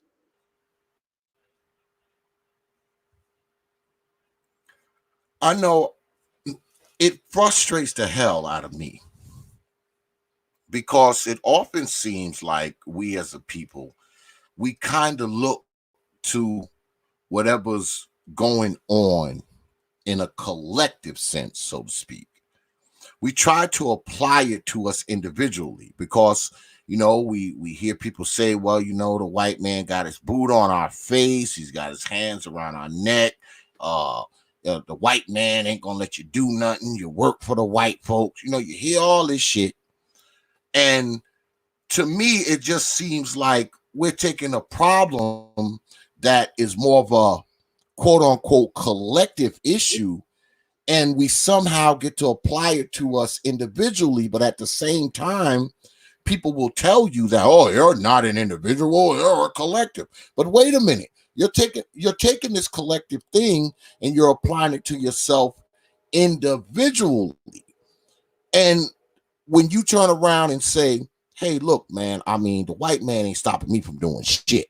I mean, I tell people that shit all the time. White man, he may be stopping you. He ain't stopping me from doing shit. And they say, well, you know, he could come in and he could do whatever. So why do we kind of shift these narratives when it suits us? It's almost as if a brother says, for instance, if a brother like you, right? If a brother like you comes up and say, hey, look, man, you know, I wrote a book, I'm successful, I make decent money, I live a good life. The first thing they say is, well, you done sold yourself out. But wait a minute. Selling myself out is doing well for myself. I can only be considered, quote unquote, blackness if I'm struggling, if I'm barely getting by, if I'm doing the stereotypical black shit, right? So why do you think we have this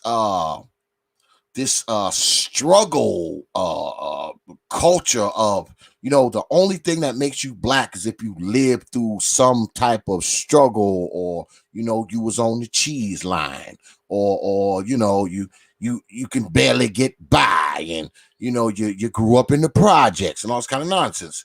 What makes that the way that it is, in your opinion? Well, here you go again. This is a case in point for the oppositional culture. If you're a businessman and you adhere to the lingua franca of business, you're sellout.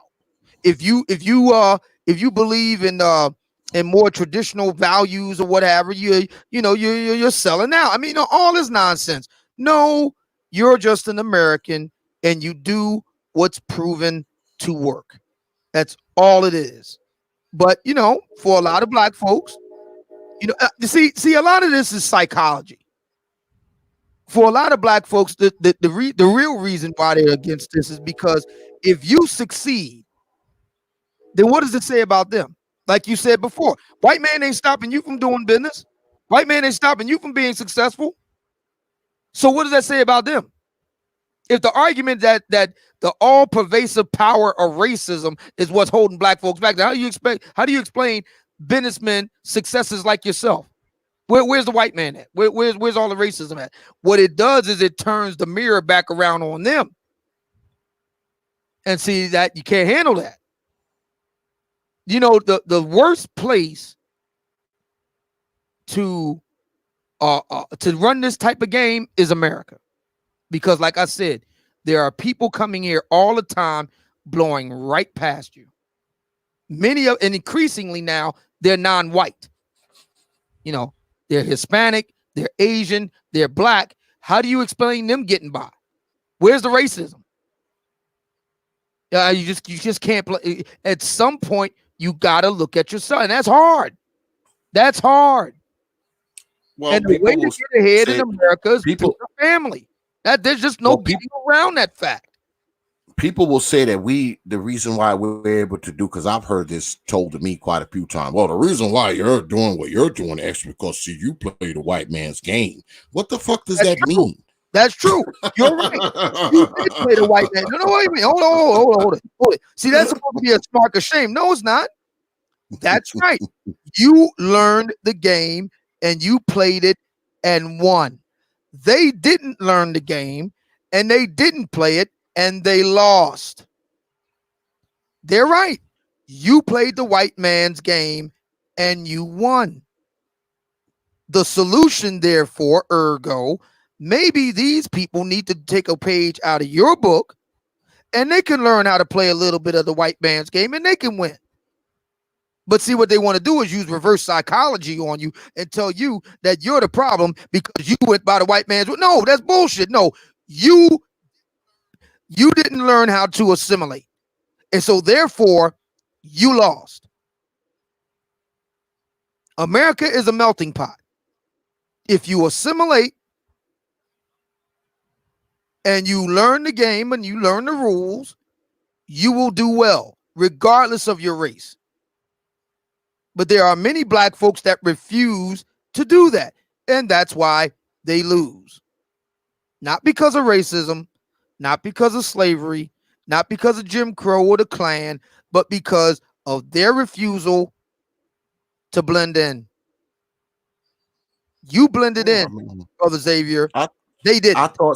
I thought success was success. That's what my father always taught me. He would say, son, success, number one, is not knowing you're successful. And he said, number two, he said, son, success has no color. That's what my father used to tell me all the time. Success has no goddamn color. So, And I mean, look at Oprah. Oprah's successful. Look at Barack Obama. Barack Obama's successful. Look at Jay-Z. He's successful. There are many Hispanic people that are Asian people that are successful. Your dad was right. But see, a lot of black folks will play that game where you doing the white man's thing. Yeah, that's true. White men built this country. They founded the country and built it. Yeah, that's true. White men run are captains of industry for most of this country's history. True. We wear ties and suits. Black people didn't invent that. True. Nevertheless, you can learn how to play in that game and be successful. Many blacks have done it. Brother Xavier is not unique in that regard. There are millions of black people, black men, black women who do it all the time. So the real question here is, if millions of black people like Brother Xavier are doing it, what's the excuse for the black people not doing it? What's their excuse? yeah, and there lies the goddamn question. And you hear this stuff all the time, right? And you hear it from people who, let's be frank, man. A lot of these people aren't doing what you're doing. People have no idea, man, how hard I fucking work, brother. I bust my ass, man. But see, I'm a working stiff. But that's the trick. That's the trick. That there is no, shortcut to success. There is none. Now, because people may say, well, Trump was born a millionaire. True, but he still had to run for president. He still had to run for president. He still had to beat 16 Republicans and the Democrat standard bearer in Hillary. And he's got to do it again this fall. He's got to make the case again. So you want to make his wealth didn't help him all that much. He still had to go around the country, still had to do speeches, still had to press the flesh, still had to do debates. He still had to beat people. That's how it is in America. Success has no shortcut. Period. Yeah. No, if you want something, I was always taught from a young boy, man, if you want something, you got to get at it. You got to get out there and make it happen. No one's going to give it to you, and no one's going to make it easy for you. I think I think oftentimes what happens is, man, a lot of us expect shit to just kind of fall into our laps, and unfortunately, many of us black folks, we're going to be waiting till we're in the casket because shit ain't gonna fall into your lap, man. At most of the time, I mean, if you don't get out there and do what you need to do, man, the shit you want, you just ain't gonna have. I mean, that's just the truth, I agree. and anybody who don't understand that, man, I don't know what to tell you. But let's talk about some of this media, YouTube bullshit Sure. that's going on, man. What is your take, man, with the state of YouTube and media at this point as it stands right now, April 16th, 2020? What's your take on this shit, man? I think it's great. Let it flower, thousand flowers bloom. I think we need more debate, more competition, more guys turning out great content. That can only be a good thing for the Black manosphere, and that can only be a good thing for Black social media in general. The more we have of that, the more debate, the more competition, the more content creators, the better we all are. We're better informed, better entertained. Uh, we have rising stars. That's a good thing for all of us. So I think it's wonderful. Did you see the way it is now? Because of course, anybody who knows anything about this YouTube thing, that you were like one of the founding fathers, of what we refer to as the manosphere, if you will. Did you see this when you first started doing the YouTube thing, and as it started to roll out? Did you see the evolution of this?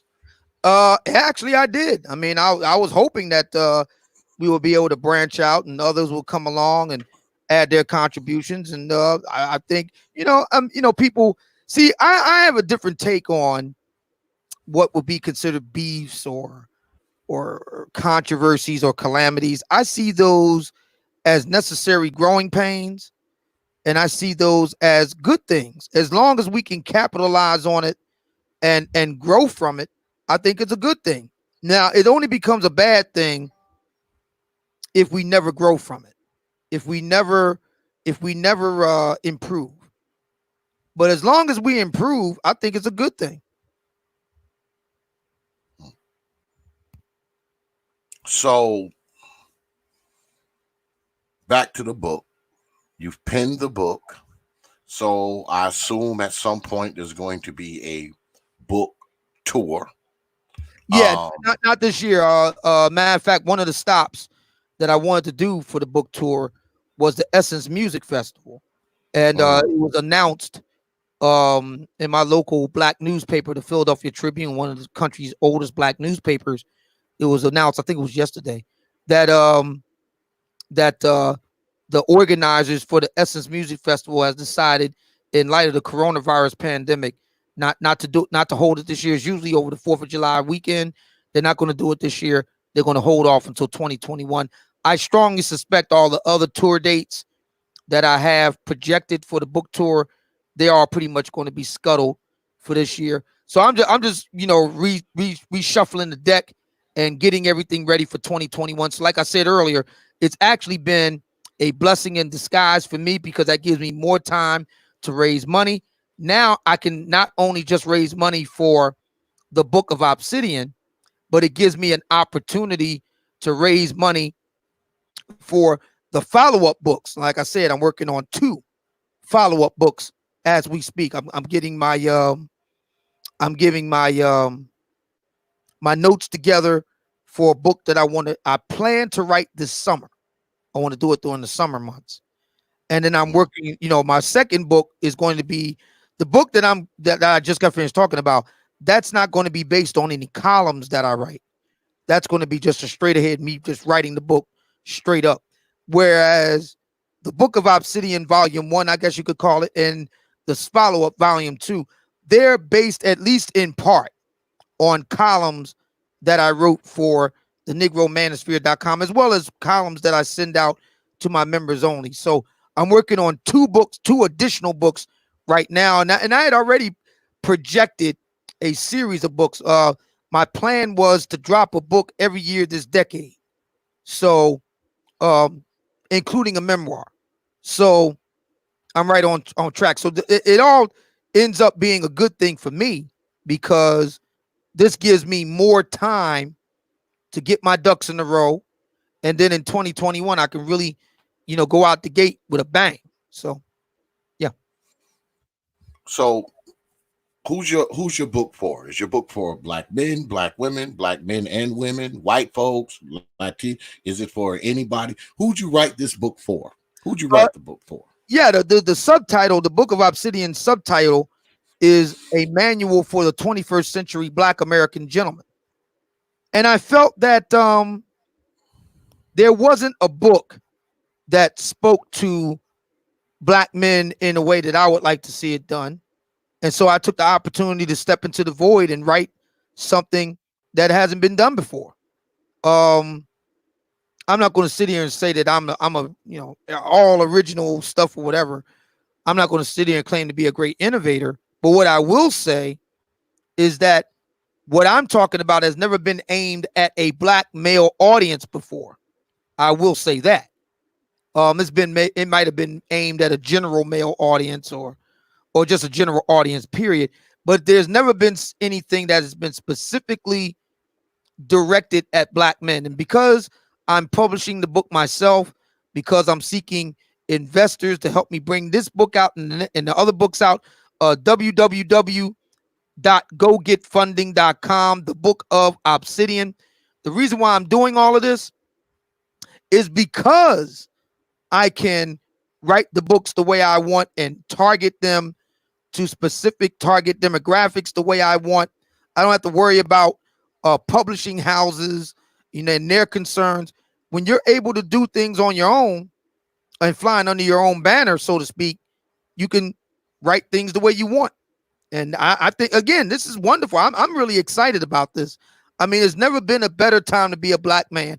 The sky is the limit. You do whatever you want to do now. There's nobody holding you back. No white man held me back from writing the Book of Obsidian. None.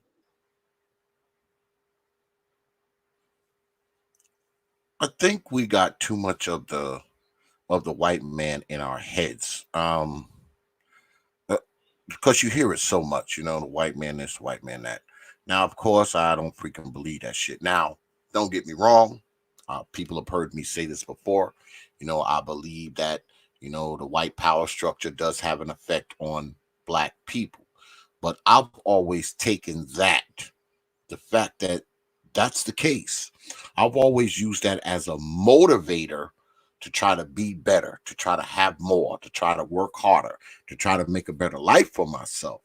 I've never used it as an excuse to not try. I never taught my children that. I mean, I have 4 children. They're all adults. I have grandchildren. I talk to them about it the same way. I think that a lot of us use that shit as a crutch to be failures, to be honest. I mean, and I know people are going, oh man, but I think a lot of us just use that shit as a crutch, man. I mean, I agree. We lean on that shit. We lean on that bullshit. This white man doing this and he doing all that. Fine. If you believe that, shouldn't we be using that shit as a motivator, to get yours, to get out there and get at it? Shouldn't we be doing that instead of sitting back saying, woe is me? I agree. I don't get I that agree. shit. I don't get that shit at all. 100%. Well, you said you build yourself as I know I'm all over the place, but I want to fit a lot of shit in. You say that you're the dating coach for the non-select guy. That's right. That's right. So, won't you tell everybody what the quote-unquote non-select guy is? Oh, that's easy. The opposite of bars Cujo.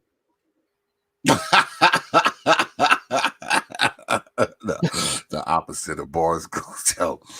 Well, do you do you think that you've helped brothers who are quote unquote non-select, if you will?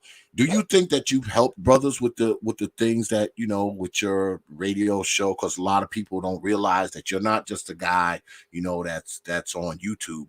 I mean, you have a radio show. You're also a writer for the Negro Manosphere. I believe you used to write for a Voice for Men too, right? Yep. Back in the day. So, I mean, you're not new to this shit. I mean, a lot of people have just found out about you, but you've been in this media shit for how long now? 12 years, something like that. Yeah. So you're not new to any of this stuff that's going on here. So, do you think that you've helped brothers with your works? I would like to think so. If there's one thing I've done for the non-select guy, it's very simple. You have to, well, first of all, you have to recognize that if you're in the non-select guy, then you're not the problem in black women's life. Black women complaining about various, you know, issues with black men, you're not the problem. I mean, by definition, if you're a non-select guy, by definition, you ain't the problem. So that's if there's one big takeaway, that would be the takeaway for my work. There's other things that I go into, but that's the number one, and that's very important because black women like to frame things in a way that throws all black men in one big basket when things go bad. And no, you need to hold this L. The problems you're dealing with black men are those black men over there. The ones that you think was, you know, so sexy, so hot, so select. So you need to go over there and deal with those men over there. See, these are the guys you didn't want. So by definition, we're not your problem. You came to the wrong place. You're barking up the wrong tree. I think by framing it that way and owning it and then putting it back on them, it forces black women to take a look at themselves. It forces black women to take responsibility. Again, the only way you're going to make it in America is if you take personal responsibility. If you're not willing to do that, you're not going to make it in America. Period. If you got an excuse for everything, if you always got somebody to blame, if you got a scapegoat, you will not make it. And this is the reason why most black women, not all, but most, are single. Most. There are black women who haven't been on a date in years. Why? Because a lot of black women keep making bad choices in men, and then they get bitter about it, and then they don't know how to deal with decent guys, and the vicious cycle continues. If you don't take personal responsibility and make better choices, you're going to continue to lose in America. And mating is central to making it in America. That's how it works. This is not a singleton society. This is a couple boo up society. That's how it works here. If you're single, that is to say, you are completely single, unattached, you will have a harder time making it, all things being equal. That's just the plain truth. So if you don't know how to make good choices in mates, this is especially true for black women. It's true for black men too, but definitely for black women. If you don't know how to make a good choice in a mate, if you don't know how to have a good relationship, if you don't have good relationship skills, you're not going to make it. You're going to be poorer. You're going to be in more poverty. You're going to be in more debt. You're going to be unhappier. You're going to have less sex, less good sex, less satisfying sex. Because sex means a lot to black folks, black women too. All of these are, you're going to be unhealthier. You're not going to live as long. I mean, that's just the plain truth. So being a non-select guy ain't a death sentence. As a matter of fact, it's liberating because you're not the problem in black women's lives. It's the guys that they lust after. They're the problem in black women's lives. And it's up to them. The onus is on them to do something different. The onus on the non-select guy is to make sure that he got his act together. That's all he's responsible for. The non-select guy job ain't to bail out black women when they fuck up with select fuck boys. That's not his job. Motown and Wall Street may be too big to fail, but black women ain't too big to fail. It ain't the non-select guy job to be plan B. That's not his job. His job is to make sure that his street is straight and to be held accountable for anything that he does. Beyond that, he's not responsible for anything else. And what my message is for guys is force black women to take personal responsibility. You got us confused with those dudes that you fucked your life with. You need to go over there and straighten that out. And come back when you get done. Now, you know, people will say, Brother Obsidian, they will say, well, that may be the case, but, you know, you got to think about the rest of black society. You got to think about the people in society who couldn't do that. And you got to think about, you know, the children and the future and, you know, et cetera, fill in the blank. What do you say to that? Well, if they really cared about the children, then they wouldn't have them with such knuckleheads in the first place now, would they? I mean, that's what I think, but, you know, that's what I think. But, I mean, we hear these arguments all the time, man, and it often seems like we as black people, a lot of us, you know, not all of us, but a lot of us, we live in a kind of plan B society where, you know, if we fuck up, we can rely on the state. If we fuck up, we can rely on our grandmama. If we fuck up, we can rely on, you know, some man that I didn't want 20 years ago. You know, it's sort of like we think there's this plan B always. So we don't have to, you know, we don't have to look at our own lives and just plan our lives, because see, if we fuck up, we got grandmama to rely on. If we fuck up, we got the state to rely on. And in the case of many women, I think a lot of them believe that they have, you know, these other guys to rely on, even though they done had a bunch of kids and all this other shit. Now they think, you know, they can rely on these other dudes. So where do you think that shit comes from? Where, I mean, are we just a bunch of black ass entitled people or what? That's part of it. Another part of it is the welfare state over the past half a century, as we've known it.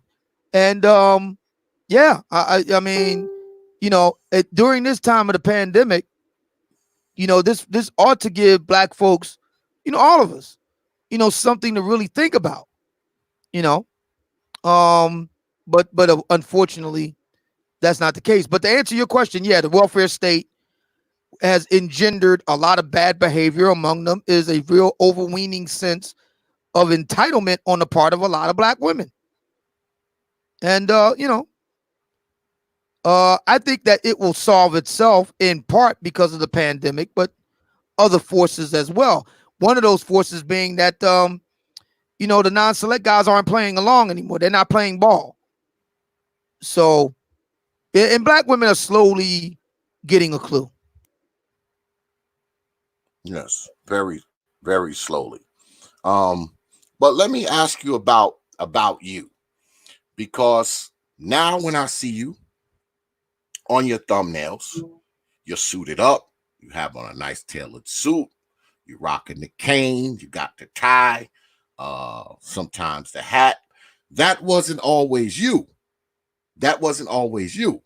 You used to be a little more casual, laid back dress. So what made Brother Obsidian jump into the suit, the tie, the shoes, the hat? I mean, what caused you to evolve into that over the course of your media career here? It's all St. Kevin's fault. Kevin Samuels, the image guy. I was listening to him one day 2 years ago.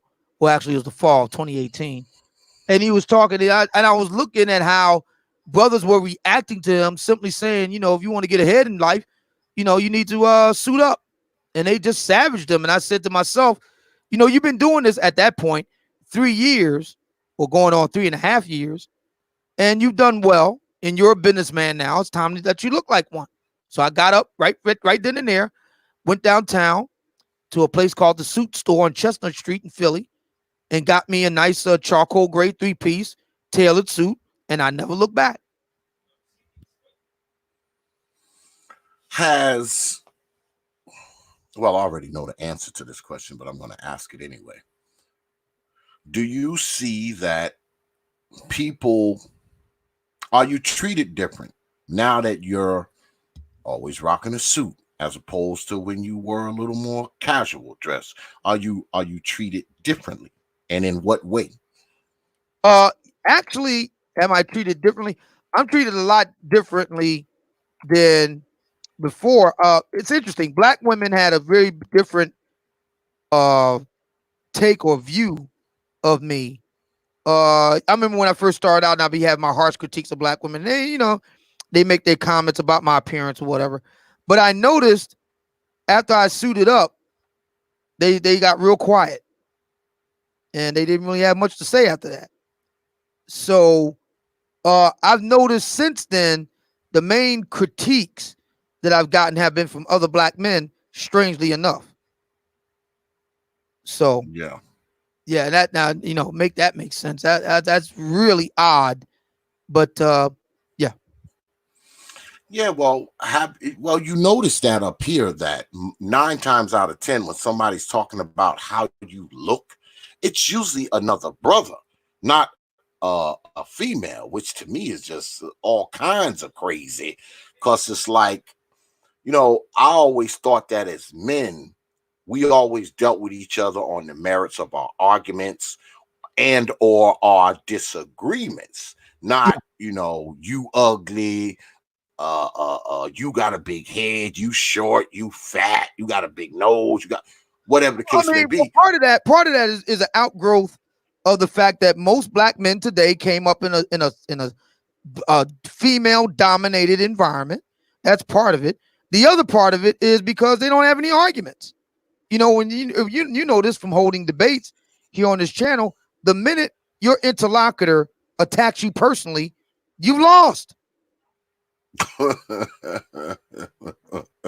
If your interlocutor has to attack you personally, that's a tacit admission that they've lost. They have lost the debate. That's the classic rules of debate. You got to deal with the arguments, not the man. That's what the term ad hominem means, against the man. So when you start saying, well, look at your back of your neck, look at this, look at that, dude, you lost. Again. That's the sign you lost. Yeah. You know, Socrates is reputed to have said that when the debate is lost, slander becomes the tool of the loser.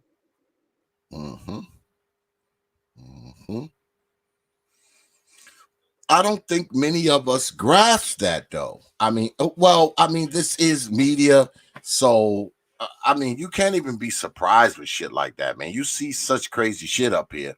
I mean, you can't even be surprised that, you know, you have men more focused on what you look like than women. Like, and to me, that's, like I said, that's just absolutely totally crazy. Yeah, because like I said, black women just got real quiet. I mean, I had a straggler here and there, but for the most part, 90% of black women just got real quiet. They didn't say anything. I got suited and booted, got cleaned up. Black women didn't say shit for the most part. But it was black men now all of a sudden. You got a short man suit, you wear that ascot. Yep, I wear 44 short. I'm not ashamed of that. Why should I? Why should I be ashamed that I was short of stature? That's not my fault. It is what it is. I thought the idea was self-improvement. Well, I did. I did improve myself. So what this proves is that self-improvement ain't all it's cracked up to be if you got other black men trying to come after you for doing what they claim you need to be doing. Now make that make sense. And another thing I'll say is that for a lot of black women, they've been saying for a long time now, they can't find a man on their level, brothers that are successful, brothers that are cultured, brothers that are well-dressed. So I decided to make myself my own lab rat and to conduct an experiment on myself. And what I say to my brothers, the non-select guys, it's completely okay for black women to have their preferences. No, nothing wrong with that. There's no accounting for personal taste. And every woman has a right to that.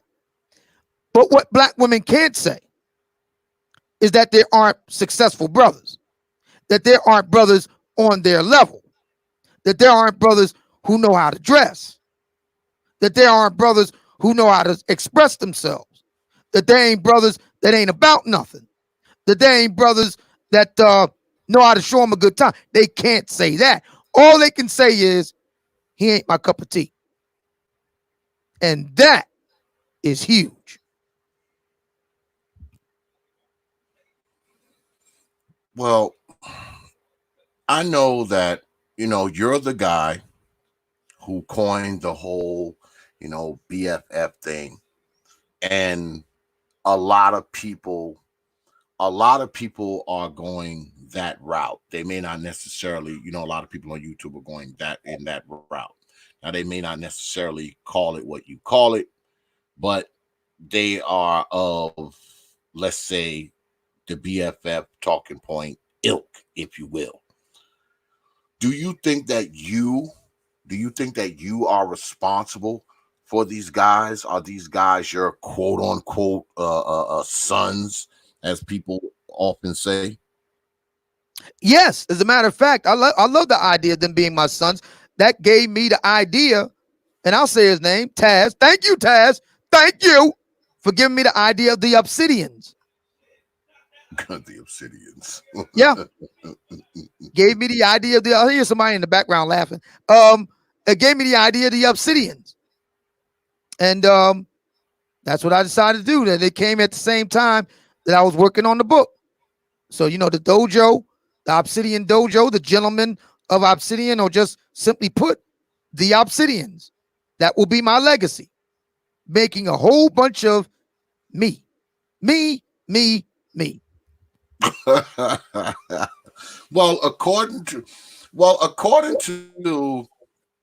what people say, a lot of us on here have sons.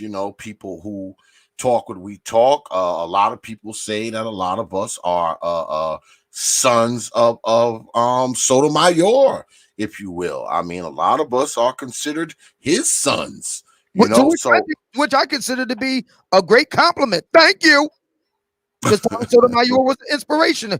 Tommy Sotomayor, Tom Likas, Rush Limbaugh, Paul Harvey, Howard Stern. These guys are all inspirations to me. So I accept. Thank you. I just think that a lot of people find themselves getting labeled. I mean, do you find that you get labeled a lot simply because people disagree with you? Oh, of course. But before I go any further, to Eman Perry, he says Obsidian is a volcanic rock. That's not true. Obsidian is volcanic glass. Volcanic glass. Yes, and very sharp. It's sharper than a scalpel, as a matter of fact. So I have a perfect name. Forged in a volcano and sharper than a scalpel. In all black.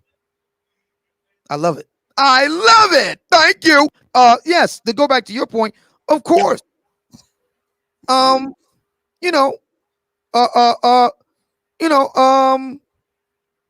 course I get called names. because most of the things that I say is unassailable. You know what I mean? You just can't. Let's take a properly one. Hold on a second.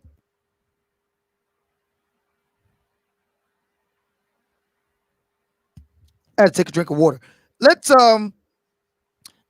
take one major point that I make with regard to black women, their weight problem. It's a fact. Most black women have a weight problem.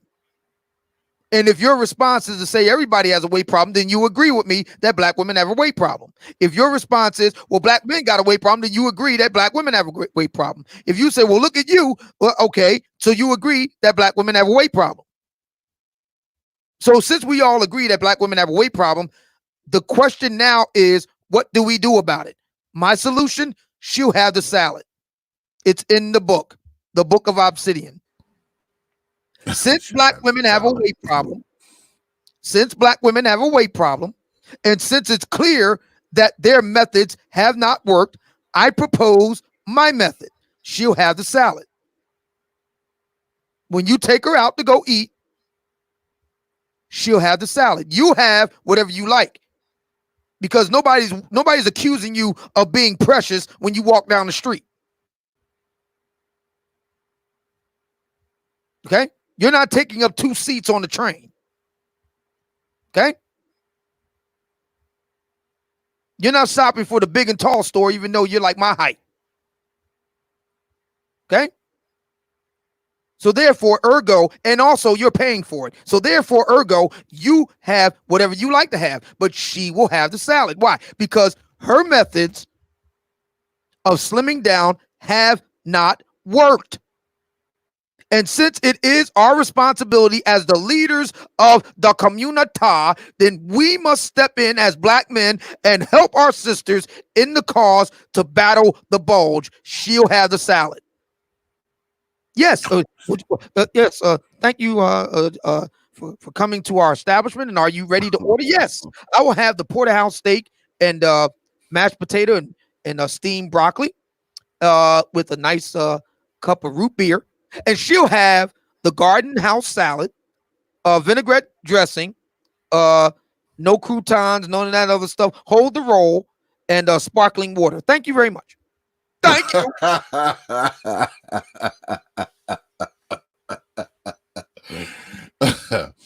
So if you're going to dinner, so this is what you're advising guys to do, or is it what you do? Oh, is this what you're telling guys to do? I have a whole script. All you got to do, fellas, is just read the script. Now, I mean, you can once you get it down pat, you can kind of ad lib and stuff like that, and take out what you need. But when you're first starting out, just study the script. I include a script. All you got to do is study that script. That's what you do, because the majority of black women have a weight problem. There's no getting around it. But you know, I hear people say, "Well, if she that big, I ain't gonna go out with her no way." Well, that might be true for you, but let's not fool ourselves. Most black women have a weight problem. So if you're going out with a black woman, chances are pretty high she's gonna have a weight problem. Let's be honest about this. And when most black men have a choice, they choose to get with more svelte. You know, in Black America, we like a thicker chick, no doubt. But listen, there's a big difference between Meg the Stallion and Precious. I'm sorry, there is. Okay? We may like Meg the Stallion. Not many brothers are lining up to get with Precious. So she's more on going toward the Precious end of the scale. More. All right, well, let's use another example. There's a big difference between Meg the Stallion and Lizzo. Okay? Now, brothers definitely like a Meg the Stallion, no doubt. But if you're more on the end of Lizzo, you'll have the salad. No need for, now I'm going to have me some sweet potato pie, pile of mode. She'll have the salad. Well, is that part of the thing? Because you spoke earlier of, you know, most black women not being married, they're single and all this kind of stuff. Is a big part of it the weight thing, or is it a combination of the weight, the attitude, the inability to deal with men, the kids, all that? I mean, is it a combination of all that shit, or is it just not enough men, as they say? No, it's a combination of all that. That's what it is. Plenty. If there's such a dearth of black men, how is it that so many non-black women are able to snap them up? If that's true, it's a bunch of bunk. And this is the reason why we need something addressed, that something out there in literary form that addresses these issues.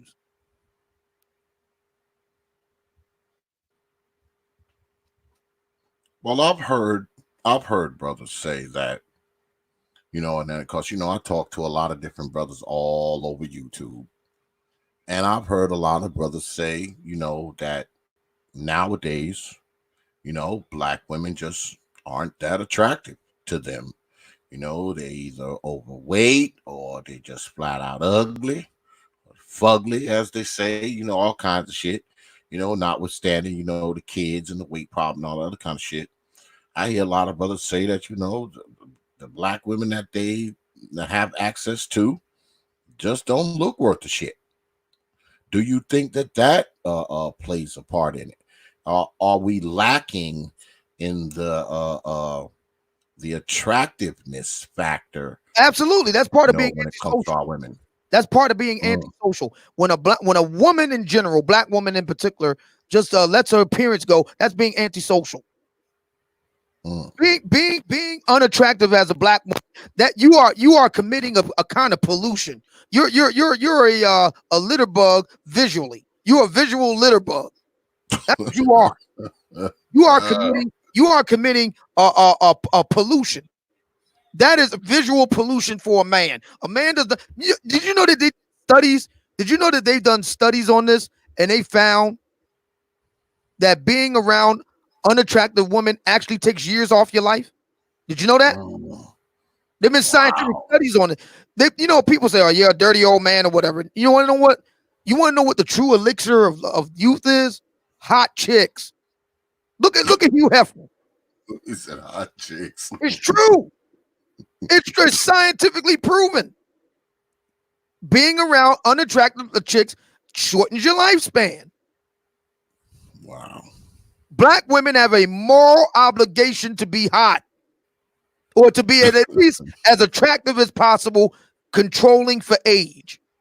You control for age, you control for, now I'm not saying, you're 50 and you still trying to look like, a hoochie mama in the club. I'm not saying that. What I'm saying is you have a moral obligation to be as attractive as possible for as long as possible. Otherwise, you are a visual pollution litter bug. And you are shortening the lives of black men. Black women are killing black men in the bedroom and in the kitchen. Wow. And that's the truth. Sister Shahrazad Ali talked about the latter part. Black women have control over what's of the food situation. Why do you think so many black men so jacked up? I'll tell you why. Black women love to say that. Well, black men got problems too. They just order based on all the crap you cook them, hog mogs and all that nonsense. Yeah. And buying hot pockets from the store. That's supposed to be dinner. Yeah. Sister Ali talks about it a lot. I know I talk to her regularly. She talks about it a lot. But people will say, now, this is what kind of catches me up. Because people will say, well, it's the culture. It's our culture. It's who we are and all this kind of nonsense.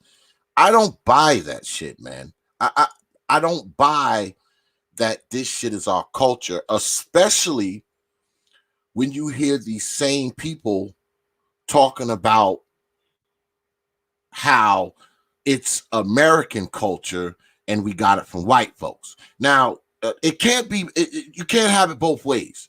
You can't say, well, white folks are the problem, and then you turn around and say, well, it's not just our problem, it's an American problem because we got it from white folks. I mean, you can't have it both ways. Well, this is what I say to people that say that. All right, okay, it's an American problem, but we got it real bad. So what are we gonna do about it? I'll tell you what I'm gonna do about it. She'll have the salad. That's what we gonna look. This is a problem. And I'm glad that the coronavirus pandemic is here. And I'm glad that Surgeon General Jerome Adams said what he said. And you saw who was the number one person that had a problem with it when he said what he said. Do it for your abuela. Do it for Big Mama. Do it for Pop. Do it for Granddaddy. Who was the number one person that had a big problem with that? Right there in the White House briefing room. I'll tell you who it is. A fat black woman reporter. He had a problem with it. Alcindor was her name. That's right. Yamiche Alcindor. That's right. And she's fat and black and proud, larger than charge and black with short hair. Looking like sturdy Stacey Abrams. Okay. Well, you're not allowed to say things that point directly to black folks. You know that. I mean, if you're talking about especially if you're a black person. If you're a black person and you're talking about things directly towards black people, that is strictly forbidden. You do. He didn't realize that. He didn't understand that. That's right. You're not allowed to say shit directly pointed, aimed at black folks. That's right. You're supposed to talk across the board because white people do it too, Latino people do it too, Russians, Martians, people from Jupiter, they all do it too. So you have to kind of, stay, you have to kind of stay there. You're not allowed to focus in and say, well, black folks, y'all need to, because once you said that, out pops the freaking people like Alcindor there talking about how you're racist and it's offensive and all this kind of stuff. Well, the way to handle it was the way that the Surgeon General handled it. Okay, very good. She'll have the salad. Thank you. Well, he said, look, man, he said, this is how we talk. This is how I talk with my people. That's right. Basically what he said. He handled it beautifully. Thank you very much. She'll have the salad. Here, take a salad, Alcindor, and sit down. Yep. Yep. And by the way, because it is 6 minutes after midnight, and we are on lockdown. Nevertheless, you can still work out with your lady. Have you walked your woman today? You get to walk up and down the steps for a half an hour. Do that. Oh man, I know, man, brother Obsidian, man, you've been killing me with the commercials, man. When you do the commercials on fucking on your show and the commercials that you do. Speaking of which, I mean, we are past the hour. It is the witching hour, and let's take a minute out because we do have some sponsors here on the Brother Xavier, the Prophet of Thought series radio show, and we want to take this time out to give appreciation to our sponsors. So let's listen to this.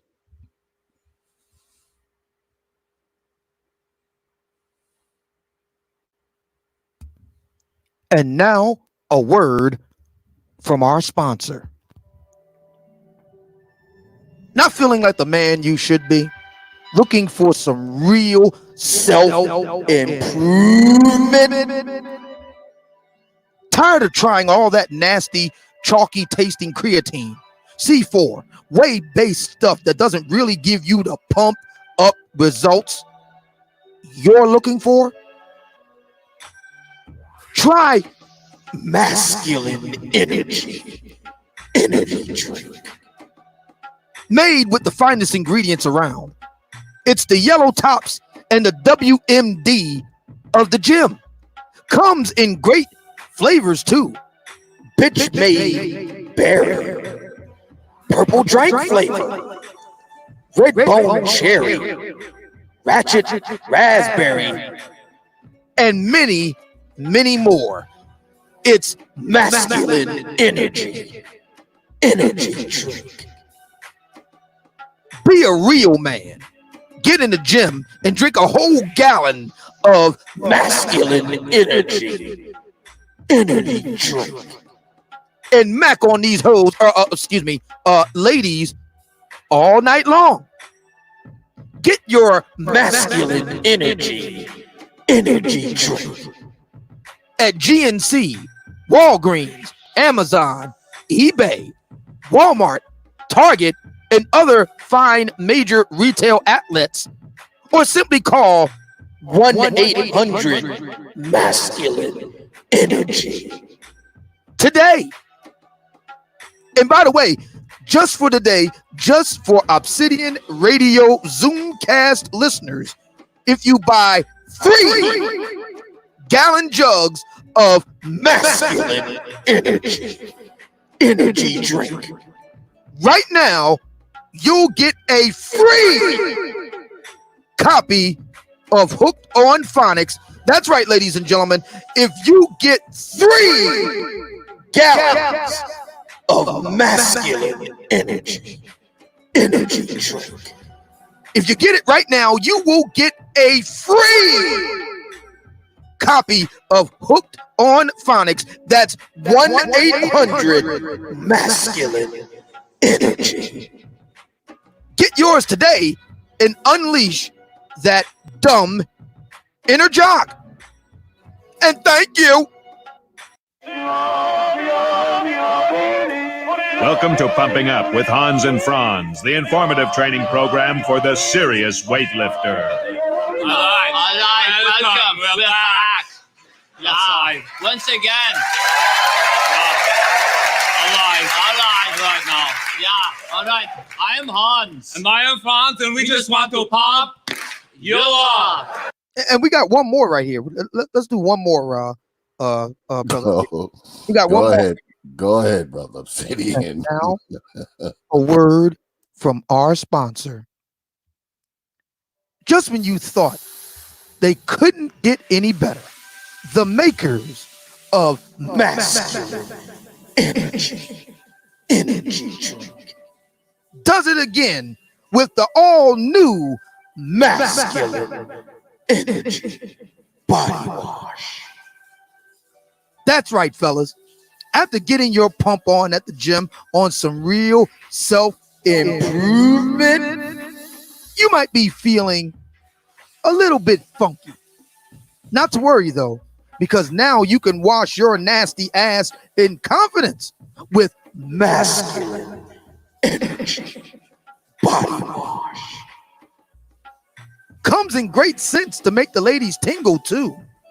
Corona virus cherry, lame duck lime, masculine mango, and my personal favorite, cone-headed coconut. It's masculine energy body wash. And if you hurry right now and get yours, we'll throw in the limited edition masculine energy shower proof. Have you washed your ass today? Call 1-800 masculine energy or find masculine energy body wash at your favorite retailers. And thank you.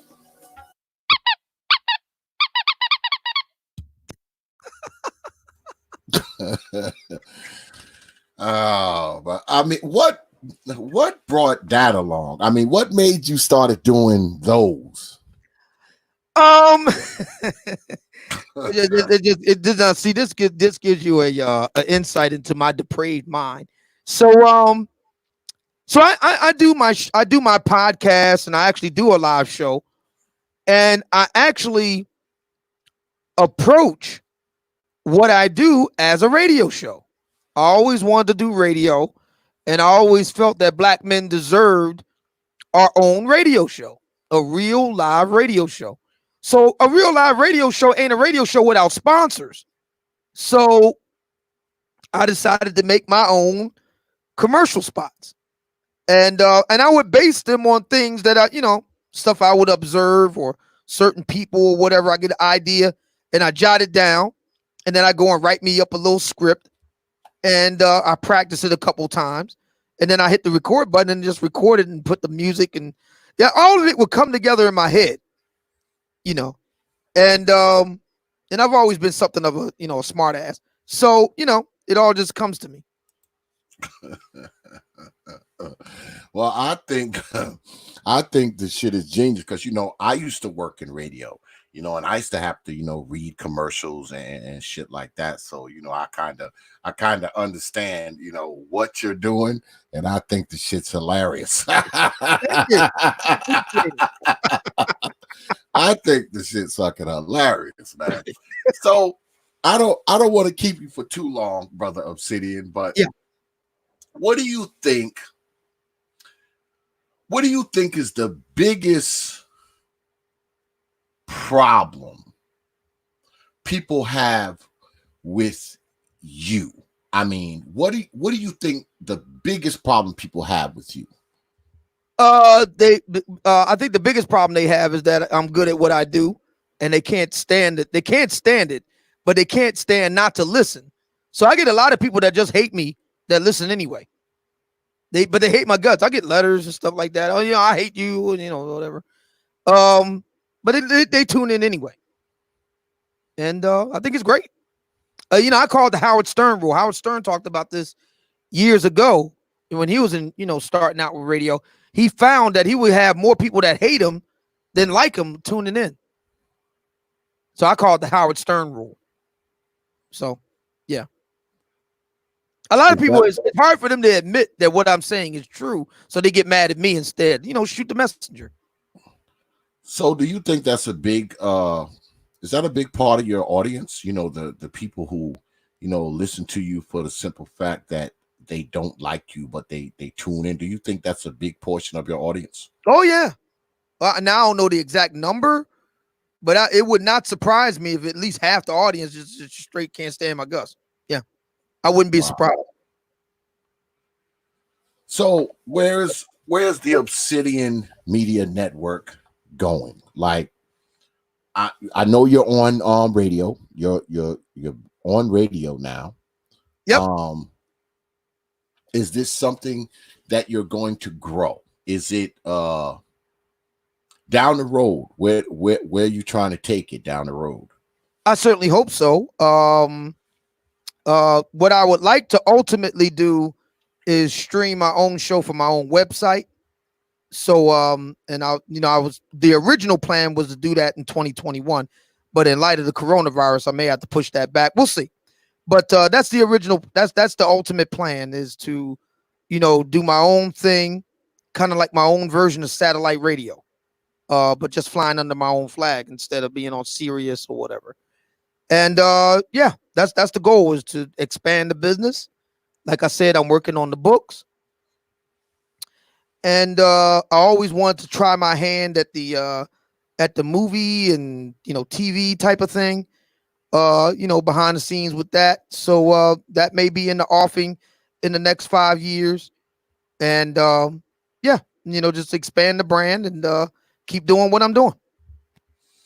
Which is being a professional asshole.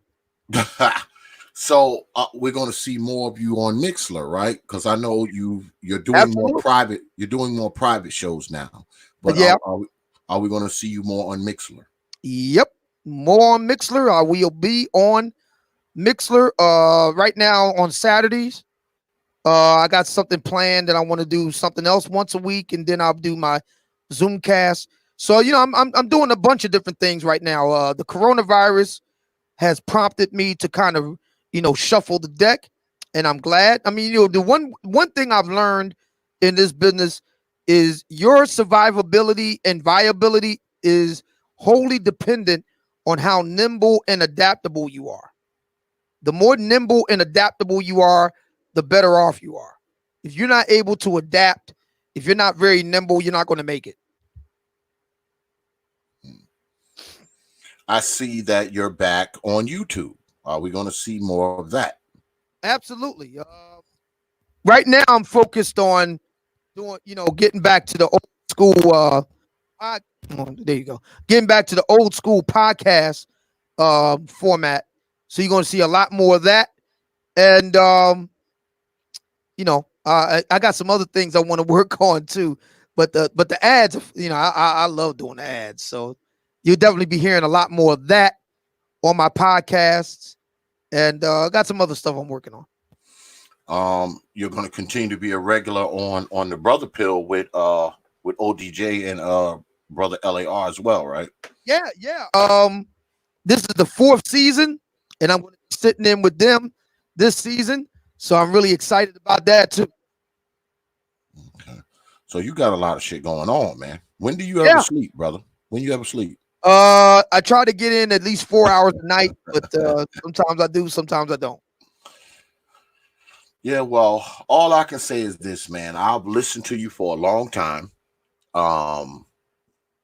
I've listened to you for quite some time, and I've seen how your stuff has evolved and changed. I've watched your many different platforms grow, and you and I, we've had our differences, full disclosure, and I don't always absolutely positively agree with you, but on the other side of that, a lot of the shit you say, I do agree with you, and it's good to see. It's good to see a brother do this and be pretty successful at it, because forget how much money you make and forget how many platforms that you are on.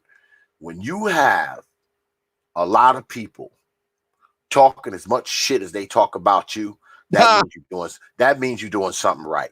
Yeah, you're doing something right when people are talking shit about you. If no one's talking shit about you, you're doing something wrong. True that means you're trying to please every fucking body. Yeah, so true.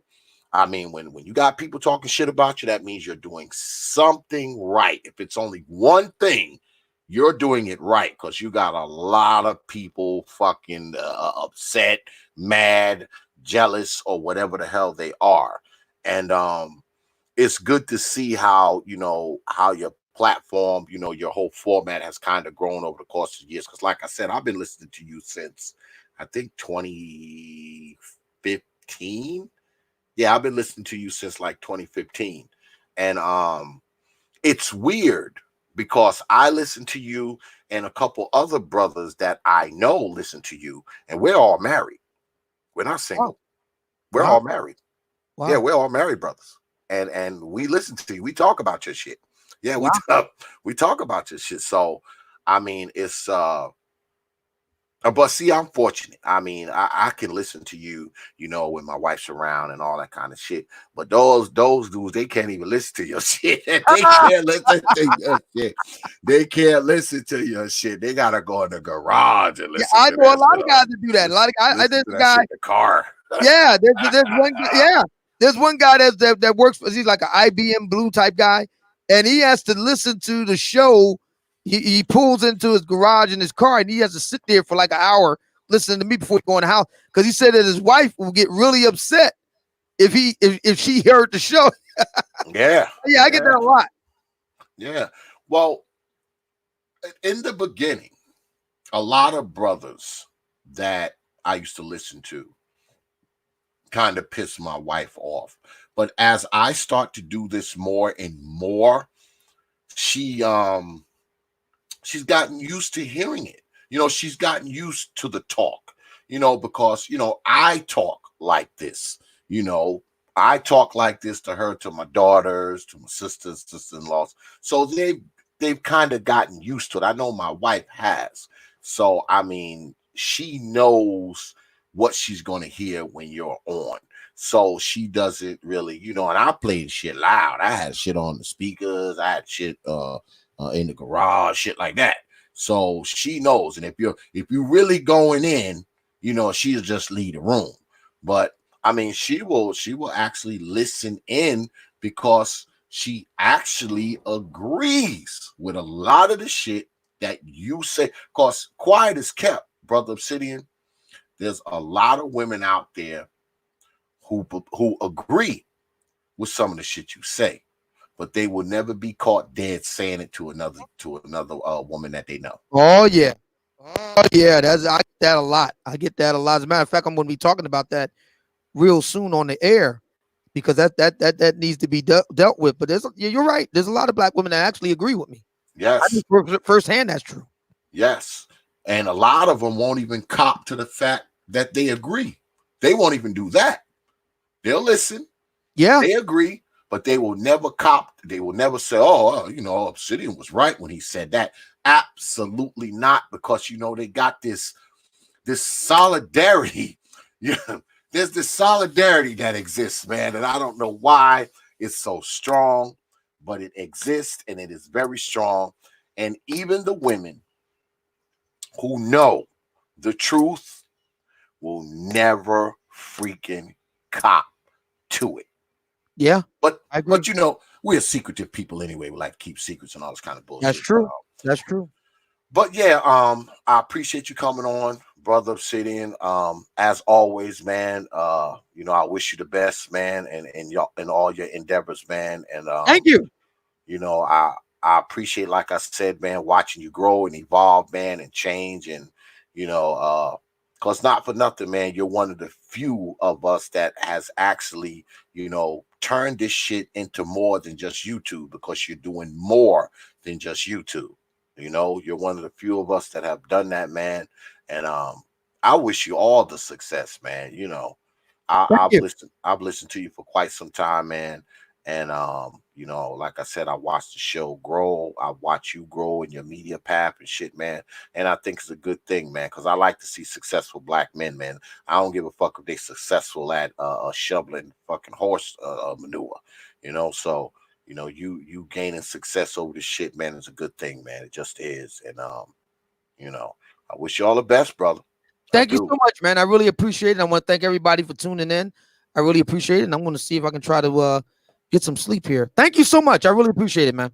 I appreciate it, man. And you said you're throwing down Saturday, right? Yep. Yeah, I'll try to tune in, man. At the very least, I'll be listening while I'm working and shit. Thank you. I appreciate it. Thanks a lot, man. Peace, brother. All right, peace. Yeah, just got off the line with brother Obsidian. He finally made it in. I kind of figured he would, though, because he always kind of shows up late. It always happens.